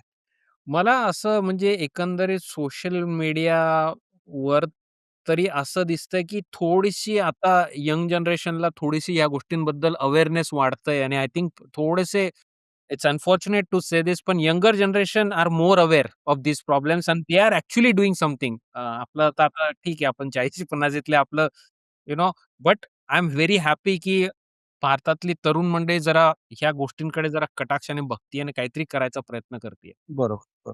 आणि मी एकदमच कंप्लेन करत नाही, की खूपच खराब आहे. थोडाफार बरोबर. दिसतं. ते गेले तर खूपच छान होईल. त्याच्यावर. अनघा तुझं अमेरिकेत तू काही करायची का? आणि आता भारतात तू काय करतेस? तर ना मी होमिओपॅथिक डॉक्टर आहे. होमिओपॅथी माझं झालेलं आहे. इंडियात असतानाच कंप्लीट झालं होतं. इंटर्नशिप वगैरे सगळं झालं होतं. मी इकडे प्रॅक्टिस पण करत होते. मल्टी स्पेशालिटी हॉस्पिटलमध्ये. पण मग आम्ही यूएसला गेलो आणि आमचं असं होतं ना, की 4-6 महिन्यात रिटर्न यायचं इंडियाला, असा प्लॅन होता. त्याच ह्याच्यावरती आम्ही यूएसला गेलो होतो. पण ते एक्सटेंड होत गेलं आणि आता 16 वर्ष झाली. तर मी तिकडे मेडिकलची प्रॅक्टिस करायचा विचार केला होता, पण आपल्या इंडियाच्या डिग्रीवरती तिकडे प्रॅक्टिस नाही करता येत. तर हां. मला अजून तिकडे 2 to 3 इयर्स मिनिमम एज्युकेशन घेऊन तिकडचे क्रेडिट आणि कॉलेज वगैरे हे सगळं अटेंड करून मी मेडिकल प्रॅक्टिस करू शकले असते. पण मी ऑलरेडी इथे इंडियामध्ये 6 इयर्स स्टडी केली होती मेडिकलची आणि परत तिकडे जाऊन एवढा परत 3 वर्ष अभ्यास करायचा. मी म्हटलं आता मी एवढं नाही करणार आहे. त्यामुळे मी तो मेडिकलचा पाथ म्हणजे साइड बाय केलं त्याला आणि काय करता येईल असा विचार करतच होते, की काय करता येईल वगैरे. पण मग त्याच्यामध्ये नंतर पहिले 2 वर्ष तर आम्ही फिरलो वगैरे भरपूर. नंतर मग मुलं वगैरे झाली, तर मग ते लहान असताना त्यावेळेस पण नाही काय केलं. फुल टाईम घरीच होते. मग जेव्हा माझ्या दोन्ही मुली स्कूलला जायला लागल्या, दुसरी मुलगी पण छोटी मुलगी तिची जेव्हा एलिमेंटरी स्कूल स्टार्ट झाली, त्यावेळेस मग माझ्याकडे भरपूर फ्री टाईम होता. मग म्हटलं आता काहीतरी करायला पाहिजे. तर मी मग म्हणजे जे काही माझी रिसेंट डिग्री आहे, त्याच्यावरती मला काय करता येईल हे बघत होते. तर त्यामध्ये मग मला स्कूलचं एक ऑप्शन होतं, की टीचिंग मी जॉइन करू शकत होते. तर मग मी तिकडे ना पब्लिक स्कूलमध्ये अप्लाय केलं आणि तिथे ॲज अ टीचर म्हणून जॉइन झाले होते. तर हां, टीचिंगचा जॉब मी तिकडे करत होते. आता भारतात टीचिंगच करायचा प्लॅन आहे का you want to get back to your medical practice? हां, तर मग अजून एक आहे, की यू-एस सोडताना मग ना शेवटच्या काही दिवसांमध्ये मी माझं YouTube चॅनल पण स्टार्ट केलं. तर हां, तर आणि त्याला पण वेळ द्यावा लागतो. मग इकडे आल्यानंतर ते पण माझं चालू आहे. YouTube चॅनल ग्रो करणं आता माझं मेन एक एम असेल, की त्याला ग्रो करायचं आहे आणि त्याच्यासाठी वेळ द्यावा लागेल. तर बाकीचं पण काहीतरी आहे अजून विचार चालू आहेत, प्लॅन आहेत, पण अजून काही ॲक्शन त्याच्यावरती घेतलेली नाहीये. बघू आता काय होतं. ते राहुल भाऊ जसे म्हटले होते, धुकं. तू पण सध्या थोडंफार धुकं एन्जॉय करतीये. ब्रेक लावून बसलोय आम्ही सध्या. तुम्हाला व्ह्यू भारी सापडला धुक्याचा. तुम्ही गाडीला साइडला पार्क करून दिलंय. You guys are just chilling now. आणि आणि विचार करा ना भाऊ, की म्हणजे आता मुलांना पण महिना, दीड महिना सुट्टी आहे हां, आणि आम्ही पण घरी आहे. असं आयुष्यात कधी असं झालं कधीच नाही. नाही. अशी मोमेंट आलीच नसेल याच्या अगोदर. कारण तेव्हाच वर्ष आहे. अमेरिकेत तर नुसतं it's like you are running all the time. नाही, नाही, ऑल द टाईम आणि इथे सुद्धा मी पाहतो सगळेजण पळताच आहेत आणि मी म्हणूनच मला सगळे विचारतात, "अरे चालू केलंस का?" मी म्हटलं, "मी आणखीन लॅपटॉप पण ओपन नाही केला रिझ्युमेसाठी. ज्या दिवशी शाळा चालू होतील, मला रिकामा वेळ मिळेल. Let's see after that." जेव्हा बाहेर पडता फिरायला किंवा ओके गावात जायचंय पुण्यामध्ये हां. तुळशीबागेत जायचंय, यू नो शनिवार वाड्याजवळ जायचंय. तेव्हा अमेरिका मिस करता का? तेव्हा मिस करतो इन अदर वे लाइक इकडे म्हणजे खूप जास्ती ऑप्शन्स आहेत आणि एकदम मनासारखी शॉपिंग करायला मला तर खूपच मजा येते. आणि जेवढं वाटलं होतं ना ट्रॅफिक आहे किंवा आपण ट्रॅफिकमध्ये जाम होऊ, खूप वेळ लागेल, तसं काही झालं नाही. त्यामुळे मग ते पण चांगलंच वाटलं, आणि की तो पण एक्सपिरियन्स छान आणि होता. याचं कारण सांगतो, कारण आम्ही जातो तुळशीबागेत मंगळवारी दुपारी 2 वाजता. आम्ही कधीही जाऊ शकतो. हां. स्ट्रॅटेजिकली तुम्ही टाईम चूज करतात एकदम. कधीही जाऊ त्यामुळे तो प्रॉब्लेम नाहीये, की अरे आपल्याला 9 ते 11 जायचंय किंवा 5 ते 7 जायचंय. कोणताही दिवस तुम्ही जाऊ शकता, कोणत्याही वेळी जाऊ शकता. त्यामुळं तो कन्सर्न कधीच नाही आला. मला असं फार वाटतं ना, भारतातलं सगळ्यात मोठं ॲडव्हांटेज, सगळ्यात मोठं बेनिफिट म्हणजे फूड ऑप्शन्स. हो, हो. खूप. काय पाहिजे ते तुम्हाला भारी-भारी गोष्टी खायला मिळतात. हो, हो. ते आम्ही इथे शक्य लिटरली नाही. आम्ही अ, तुळशीबाग, लक्ष्मी रोड या एरियात जेव्हा गेलो जातो. मी नव्हतं कधी आधी खाल्ली, पण बेडेकर मिसळ खूप प्रसिद्ध आहे. तिथं गेलो, आम्ही खाल्लो आणि फॅन झालो त्याचे, की इतकी छान मिसळ पण असू शकते. तर या गोष्टी लक्झरी आहेत इंडियामध्ये खरंच. नाही फूडचे अरे खूपच ऑप्शन्स ऑप्शन्स अवेलेबल आहेत. अगदी भयंकर. काय म्हणजे ना मी तर म्हणतो तुम्हाला तुमच्या एरियामध्ये लोकली सुद्धा अप्रतिम वडापाव, अप्रतिम मिसळ खूप आरामात छान, हो, भेटेल. खूप छान. खूप. अगदी. म्हणजे ह्या पॉइंट मध्ये भारताला 100 मार्क्स मिळतील आणि अमेरिका शून्यावरच आहे. तिथं अमेरिकेत कुठेही जा, सगळे ठरलेलंच असतं. तेच तुम्हाला पिझ्झा मिळतं. असणार, मैदा असणार, ब्रेड असणार. ठीक आहे इंडियन ऑप्शनही असतात आजकाल भरपूर, पण यू नो भरपूर वेळेस इंडियनना मला हिट अँड मिस वाटतं. बरोबर, हां, बरोबर. हां. ओके. स्टँडर्ड ऑफ लिव्हिंग पण मला एकंदरीत असं वाटतंय राहुल आणि अनघा, की तुम्हाला काही जास्त काही फरक दिसत नाही. It's pretty much the same असं वाटतंय तुमच्या बोलण्यावरनं.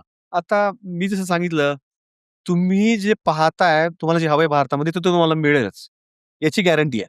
तुम्हाला एक्स्ट्रीम क्लीन सोसायटीज हव्यात, एक्स्ट्रीम ग्रीन हव्यात. मी तुम्हाला काही क्लिप्स शेअर करेल आमच्या सोसायटीच्या, फोटो शेअर करेल, तुम्ही दाखवा पॉडकास्टमध्ये. आणि तुम्ही ते बघून सांगा, की हा भारत आहे, की अमेरिका नाहीये. आमच्या गॅलरीतनं बाहेर बघितलं तर मला फक्त आणि फक्त गोल्फ कोर्सच दिसतं, फक्त झाडं दिसतात.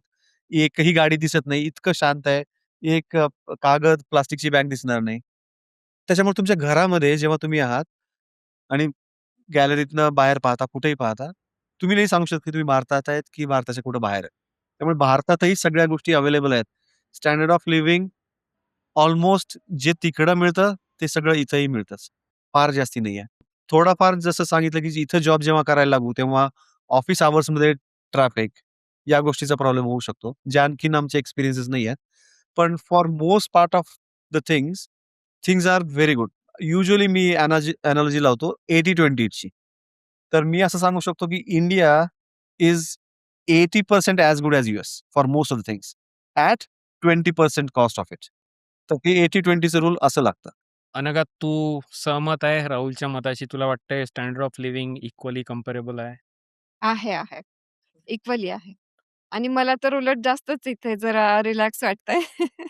तुला काय त्यामुळे म्हणतात, हाऊस हेल्प भरपूर मिळू शकते तिकडे. पावसाळ्यात भरपूर मिळाली आहे छान. हो. त्यामुळे त्याचं काही टेन्शन नाहीये. आणि बाहेर पण कधी पण जाता येतं. वेदरचा पण एवढा प्रॉब्लेम येत नाही. म्हणजे किती रात्र झाली तरी वाटत नाही, की आता शांत झालंय. नाही, बाहेर काहीतरी एकदम चालूच असतं. त्यामुळे छान वाटतं, चांगलं वाटतं. रिलेटिव्हज वगैरे आल्यापासून तर आम्ही इतके बिझी आहेत ना, की रोज कोणीतरी म्हणजे भेटायला असतं, भेटी होतात. आम्ही कुठेतरी जातो, कोणीतरी येतं. तर हे सगळं चालू आहे. जे की खूप जास्त एन्जॉय करतोय. आणि बरेचसे फॅमिली इव्हेंट्स आमचे मिस व्हायचे तिकडे झाल्यानंतर. हां. आता लिटरली समर व्हॅकेशन्स यूएसमध्ये असल्यामुळे माझा भाऊ पण कॅलिफोर्नियात इथे आलाय. आमच्या घरी परत आता इव्हेंट आहे नेक्स्ट वीकमध्ये. कदाचित आम्ही तिकडे असतो तर आमचा मिस झाला असता. आता आम्ही इथं आहेत, प्लस फ्री आहेत. त्यामुळं त्यामुळं पूर्ण एन्जॉय होतंय ते.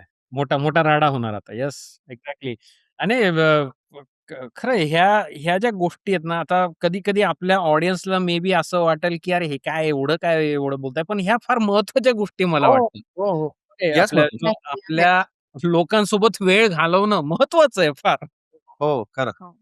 यूएसमध्ये असताना तर किती गोष्टी मिस केल्या. कितीतरी लग्न, कितीतरी कार्यक्रम खूप मिस केले. तर त्यावेळेस खूप फील व्हायचं, की आपल्याला जाता येत नाहीये.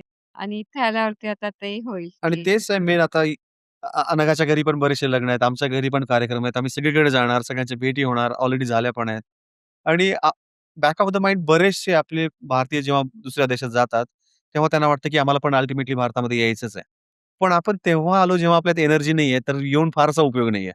आता आम्ही अशा एजमध्ये आलोत, की आणखीनही भरपूर एनर्जी आहे, जी आम्ही इथे स्पेंड करू शकतो to build the relationships, to build friendships, to make the connections which will be useful in our later life. फार भारी पॉइंट आहे. कारण जर तुम्ही एकदम म्हणजे उतार वयात आला, तेव्हा everyone has moved on. Mood on. Yes. मग तुम्ही नेटवर्क बनवणं, कनेक्शन बनवणं अवघड आहे. आणि तोच तर तुम्ही पण रिजेक्ट झालेले असतात. खरंय. काय एनर्जी असणार तुमच्याकडे तेव्हा? काय एनर्जी असणार. वाह! बरोबर. Very nice.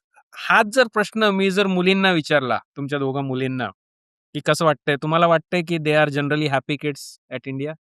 They are getting used to it. पण हॅपी म्हणता येणार नाही. अजून अ, मे बी एका वर्षानंतर दे विल बी हॅपी. कारण त्यांचे इमोशनल कनेक्ट्स तिकडे खूप आहेत. त्यांचे फ्रेंड्स सर्कल खूप जास्ती आहे. इथे ते अजून बनवतायत. त्यामुळे त्या लेव्हलला ते आले नाही. जेव्हा त्यांचे इक्वल नंबर ऑफ फ्रेंड्स होतील यूएसमध्ये आणि इंडियामध्ये, then they will start transitioning towards liking this. बरोबर आहे. त्यांना थोडासा वेळ लागेल. आपल्यासाठी तर ते कमिंग बॅक टू रूट्स आहे. त्यांच्यासाठी अप्रूट केलंय त्यांना आपण. बरोबर, बरोबर. खरंय. आणि ते एक्स्पेक्टेशन ठेवणं इतक्या लवकर चुकीचं पण आहे. आता राहुल भाऊ, तुमचा सगळा हा आधीपासनचा बराच प्लॅन होता वर्षानुवर्षांपासनचा आणि तुमचं बॅक ऑफ माइंड विचार होताच, की आपल्याला परत जायचंय.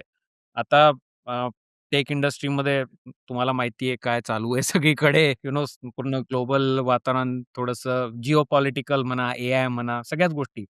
असा जर कोणी आपल्या ऑडियन्समधलं असलं, की ज्यांना मे बी त्यांनी तयारी केली नाही किंवा त्यांच्या मनात पण नव्हतं वापस जायचं. But because of unfortunate reasons, right? त्यांना वापस यावं लागतंय अचानक. तर अशा लोकांनी ह्या प्रवासाकडे कसं एका पॉझिटिव्ह दृष्टिकोनातून बघायला हवं? हां. तर त्यांना वापस यावं लागतंय. याच्यामध्येच असं आहे, की ते गेले होते यूएसमध्ये. बरोबर आहे. आणि ते जेव्हा गेले होते यूएसमध्ये, तेव्हा ते गेले होते H1, L1 व्हिसावरती वर्कसाठी गेलेले. आणि हा व्हिसाच तसं बघितलं तर इज नॉन इमिग्रंट व्हिसा. त्यांचं इंटेंटच असं आहे, की तुम्ही काही वेळासाठी जाल आणि वापस या. पण ऑब्व्हियसली आपली मतं चेंज होतात तिथे गेल्यानंतर. तिथं राहावं वाटतं. ऑब्व्हियसली अपॉर्च्युनिटीज इतक्या जास्ती आहेत आणि इतका ट्रिमेंडस मोठा आणि प्रॉस्परस देश आहे. ते सोडून येणं कदाचित आवडतही नाही प्रत्येकाला. पण माझं म्हणणं असं आहे, जर का यावं लागत असेल अनफॉर्च्युनेटली व्हिसाची सिच्युएशन असेल किंवा बऱ्याचशे फॅमिली इमर्जन्सी असतात इंडियामध्ये त्यासाठी यावं लागतं किंवा कुठलंही रिझन असेल. तर माझं म्हणणं असं आहे, की we should not look this as a negative step. आपण जेव्हा प्रवासाला जातो, तेव्हा वापस आपल्या घरीच येतो आपण. हो. तेव्हा येताना वाईट वाटतं, की अरे माझी सुट्टी संपली. पण आपण आपल्या घरी जातो याचा पण आनंद असतो. तर त्यामुळं आपण H1 वरती यूएसमध्ये गेलो, तिथे जाऊन जॉब्स केले, तिथे जाऊन घरं घेतली किंवा तिथे जाऊन प्रॉपर्टी बनवली, तिथे जाऊन काही प्रॉस्पेरिटी मिळवली, which is 0.01% population of whole country. ते प्रत्येकाला चान्स मिळत नाही. So we should be very happy की आपल्याला हा चान्स मिळाला. पण जेव्हा तुम्ही वापस येताय, फॉर्च्युनेटली ओर अनफॉर्च्युनेटली, याच्याकडे तुम्ही असं बघू शकता, की माझ्या हातात काय आहे? तर पहिली गोष्ट अशी आहे, जे मी सांगितलं, तुमची इम्युवेबल प्रॉपर्टी जी आहे, ती तुम्ही डिस्पोज करू शकता, so that you are less headache. Everything else can be manage from India also. एकच मला त्यांचं सांगणं आहे त्यांच्यासाठी, की जर का तुमचे तिकडे फायनान्शियल ॲसेट्स असतील, तर त्याला जो तुमचा फोन नंबर अटॅच्ड आहे, यूएसचा नंबर, तो नंबर मेक शुअर की तुम्ही जेव्हा इंडियात याल, तेव्हाही चालू असेल. हे असेल, तर तुमची लाईफ सगळी सेट आहे. अनफॉर्च्युनेटली आमचा प्रॉब्लेम झाला होता आणि we got hold back of that number again. पण असं झालं होतं, की तो नंबर नसल्यामुळे इंडियामध्ये चालू, आमचे लिटरली बँक अकाउंट्स लॉक झाले होते तिकडे. कारण त्यांना असं वाटलं कुणीतरी फ्रॉड करतंय इंडियामधनं. पण खूप सिंपल वेज आहेत. तुम्ही यूएसचा नंबर इंडियामध्ये चालू ठेवू शकता ॲट लो कॉस्ट. लोकांना क्वेशन्स असतील, माझा नंबर मी त्यांना देतो. They can reach out to मी.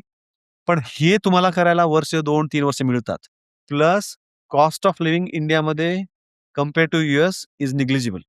आणि तुम्हाला 2 गोष्टी असतील, समजा तुम्ही खूप वर्ष अमेरिकेत राहिलाय किंवा कुठल्याही देशात राहिलाय, एन-आर-आय आहात, तर तुमचं एक घर असेल इथं किंवा तुम्ही घेऊ शकत असाल, ज्याचा तुम्हाला ई-एम-आय किंवा रेंट भरायचं नाहीये, तर लाईफ खूप अवघड नाहीये भारतात.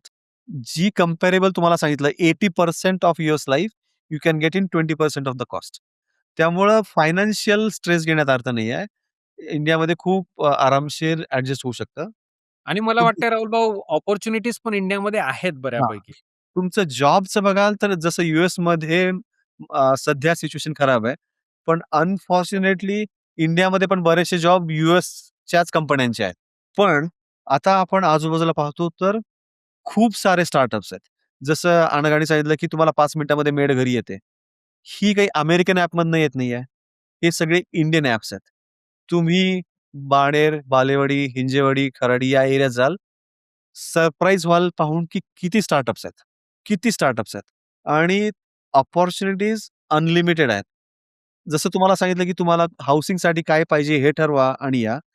तसंच तुम्ही ठरवा, की मला या फील्डमध्ये काम करायचंय, अपॉर्च्युनिटीज मिळतील. एकच गोष्ट आहे, जे मी आधी सांगितलं होतं, तुम्हाला अपस्किल करावं लागेल तुम्हाला. तुमची skills up to the date पाहिजे. एक इरा होता .comचा, आय-टीचा, क्लाउडचा, आता एआयचा आहे. त्यात अपस्किल व्हा. तुमचं कम्युनिकेशन चांगलं असेल, तुमचे प्रेझेंटेशन स्किल्स चांगले असतील, कारण युजुअली यूएसमध्ये त्या लागतात. या गोष्टींना इकडे खूप व्हॅल्यू आहे, खूप डिमांड आहे आणि जॉब वाईज आज ना उद्या खूप चांगला नक्कीच मिळून जाईल. थोडक्यात राहुल भाऊ तुम्ही म्हणताय, की एका पॉझिटिव्ह दृष्टिकोनातून तुम्ही जर या प्रवासाचा विचार केला, तर नक्कीच तो एक चांगला प्रवास तुमच्या आयुष्यातला होऊ शकतो. हां. आणि हा पॉझिटिव्हच आहे. आम्ही पॉझिटिव्ह. जेव्हा पाहतो, की मला असं वाटत नाही, की we are downgrading ourselves by coming to India. इतक्या साऱ्या गोष्टी ज्याच्यामध्ये आम्ही अपग्रेड होतोय. बरोबर. Which is very positive. Anagha, हा सेम प्रश्न मी तुला पण विचारणार आहे, पण फक्त ऑब्व्हियसली लेडीज, स्त्री वर्गाच्या दृष्टिकोनातून. तुला वाटतंय, की असे कोणी जर अमेरिकेमध्ये तुझ्याऐवजी दुसरं कोणी जॉब करतंय आणि अनफॉर्च्युनेटली आता she is may be a mom, right? Working mom with kids आणि त्यांना अचानक बिकॉज ऑफ अनफोर्सिन सर्कमस्टान्सेस भारतात यावं लागतंय. तर कसा त्यांनी विचार करायला पाहिजे ॲज अ लेडी? मी तर म्हणेल, की अमेरिकेत जाऊन त्यांना एक एक्सपिरियन्स मिळेल, की त्यांनी जॉब केलेला असेल तर. तो एक एक्सपिरियन्स असेल आणि ऑब्व्हियसली तुम्ही जास्त वर्ल्ड बघितलेलं असेल, जेव्हा तुम्ही वापस इंडियात येताय. तर खूप गोष्टी आपण नवीन शिकतो घराच्या बाहेर पडलं की. तसंच देशाच्या बाहेर पडल्यावरती तुम्ही ऑब्व्हियसली न्यू गोष्टी शिकणार, लर्न करणार आणि तुम्हाला खूप सारं जग बघायला मिळतं. तर त्या जे काही आपल्याला आपण शिकतोय, जे काही शिकायला मिळालंय ते इंडियात येऊन किंवा बॅक टू युअर कंट्री जाऊन तुम्ही ते इम्प्लिमेंट करू शकता. आणि जेव्हा आपण रिटर्न टू इंडिया येतो, तर तुमचा जर बाहेरचा एक्सपिरियन्स असेल, की तुम्ही बाहेर पण कुठे जॉब केलाय किंवा काही केलंय, तर त्याचं बेनिफिट इंडियात आल्यानंतर होतंच, की तुम्हाला इझिली जॉब पण मिळेल आणि अपॉर्च्युनिटीज तर भरपूर आहेत. तुम्हाला काही जर करायचं असेल ना, जर तुमच्यात जिद्द असेल काही करायची, करायचंच आहे म्हटल्यावरती ऑप्शन्स खूप आहेत. In general, Rahul and Anaga are happy with their transition and looking forward to a exciting new chapter in India. Yes. Yes. Very fascinating, very interesting. एकंदरीत फार छान गप्पा रंगल्या राहुल आणि अनघा. आणि मला असं फार वाटतंय की फार चांगला निर्णय घेतलाय तुम्ही ॲज अ फॅमिली. आणि फार एक्साइटिंग टाइम आहे, एक नवीन चॅप्टर आहे. मुलं मोठी आहेत पण तरी सुद्धा इट्स अ व्हेरी युनिक आणि गुड डिसिजन असं मला फार वाटतंय. तुम्हाला दोघांनाही तुमच्या पुढच्या भारतातल्या चॅप्टरसाठी खूप खूप शुभेच्छा. आणि ते एका पॉडकास्टमध्ये मी असं ऐकलं होतं की ट्रान्झिशन करताना मनात अँक्झायटी असते, डेफिनेटली असते, बट आपल्या हातात असतं at the end of the day to make that decision right. आणि मला तुमच्या दोघांकडे बघून फुल कॉन्फिडन्स येत आहे की you guys are going to make it right 100%, no doubt about it. धन्यवाद. येस. आणि तुमच्या ऑडियन्सला पण जर पॉसिबल असेल माझा अनघाचा नंबर कमेंट्समध्ये टाकू. त्यांना काही स्पेसिफिक क्वेश्चन्स असतील, we are more than happy to answer them किंवा कमेंट्स केल्या तरी रिस्पॉन्ड करू शकतो त्यांना. नक्कीच मित्रांनो, मला माहिती आहे भरपूर आपल्या मंडळीच्या मनात वेगवेगळे प्रश्न आहे या विषयाला घेऊन. तर जसं राहुल भाऊ म्हटले तसं तुम्ही नक्की तुमच्या मनात जे काही प्रश्न असेल एज्युकेशन बद्दल, जॉब बद्दल, इकॉनॉमी बद्दल, घरांबद्दल, पुण्याबद्दल, नक्की विचारा ते कमेंटमध्ये. राहुल, अनघा ते कमेंट्स वाचणार आहेत आणि तुम्हाला रिस्पॉन्ड नक्कीच करणार आहेत. Thank you so much once more Anagha आणि राहुल. एवढ्या मनमोकळेपणाने आपला सगळा प्रवास जगाच्या समोर मांडणं सोपं नसतं. त्याच्यामुळे तुमचं मनापासून आभार. आणि जसं आधी सांगितलं की हा चॅप्टर इंडियातला अमेझिंग असणार आहे. मजा येणार आहे. भारतात जेव्हा भाऊ येतील तेव्हा राहुलला आणि अनघाला भेटणारच आहेत. नक्कीच. नक्कीच, नक्कीच. हो. मित्रांनो, तुम्हाला या गप्पा कशा वाटल्या हे खाली कमेंट करून नक्की कळवा. आणि जर हा व्हिडिओ आवडला असेल तर हा दुसरा व्हिडिओ पण नक्की बघा. भेटूयात लवकरच एका नवीन व्हिडिओमध्ये. तोच तर वाजव रे.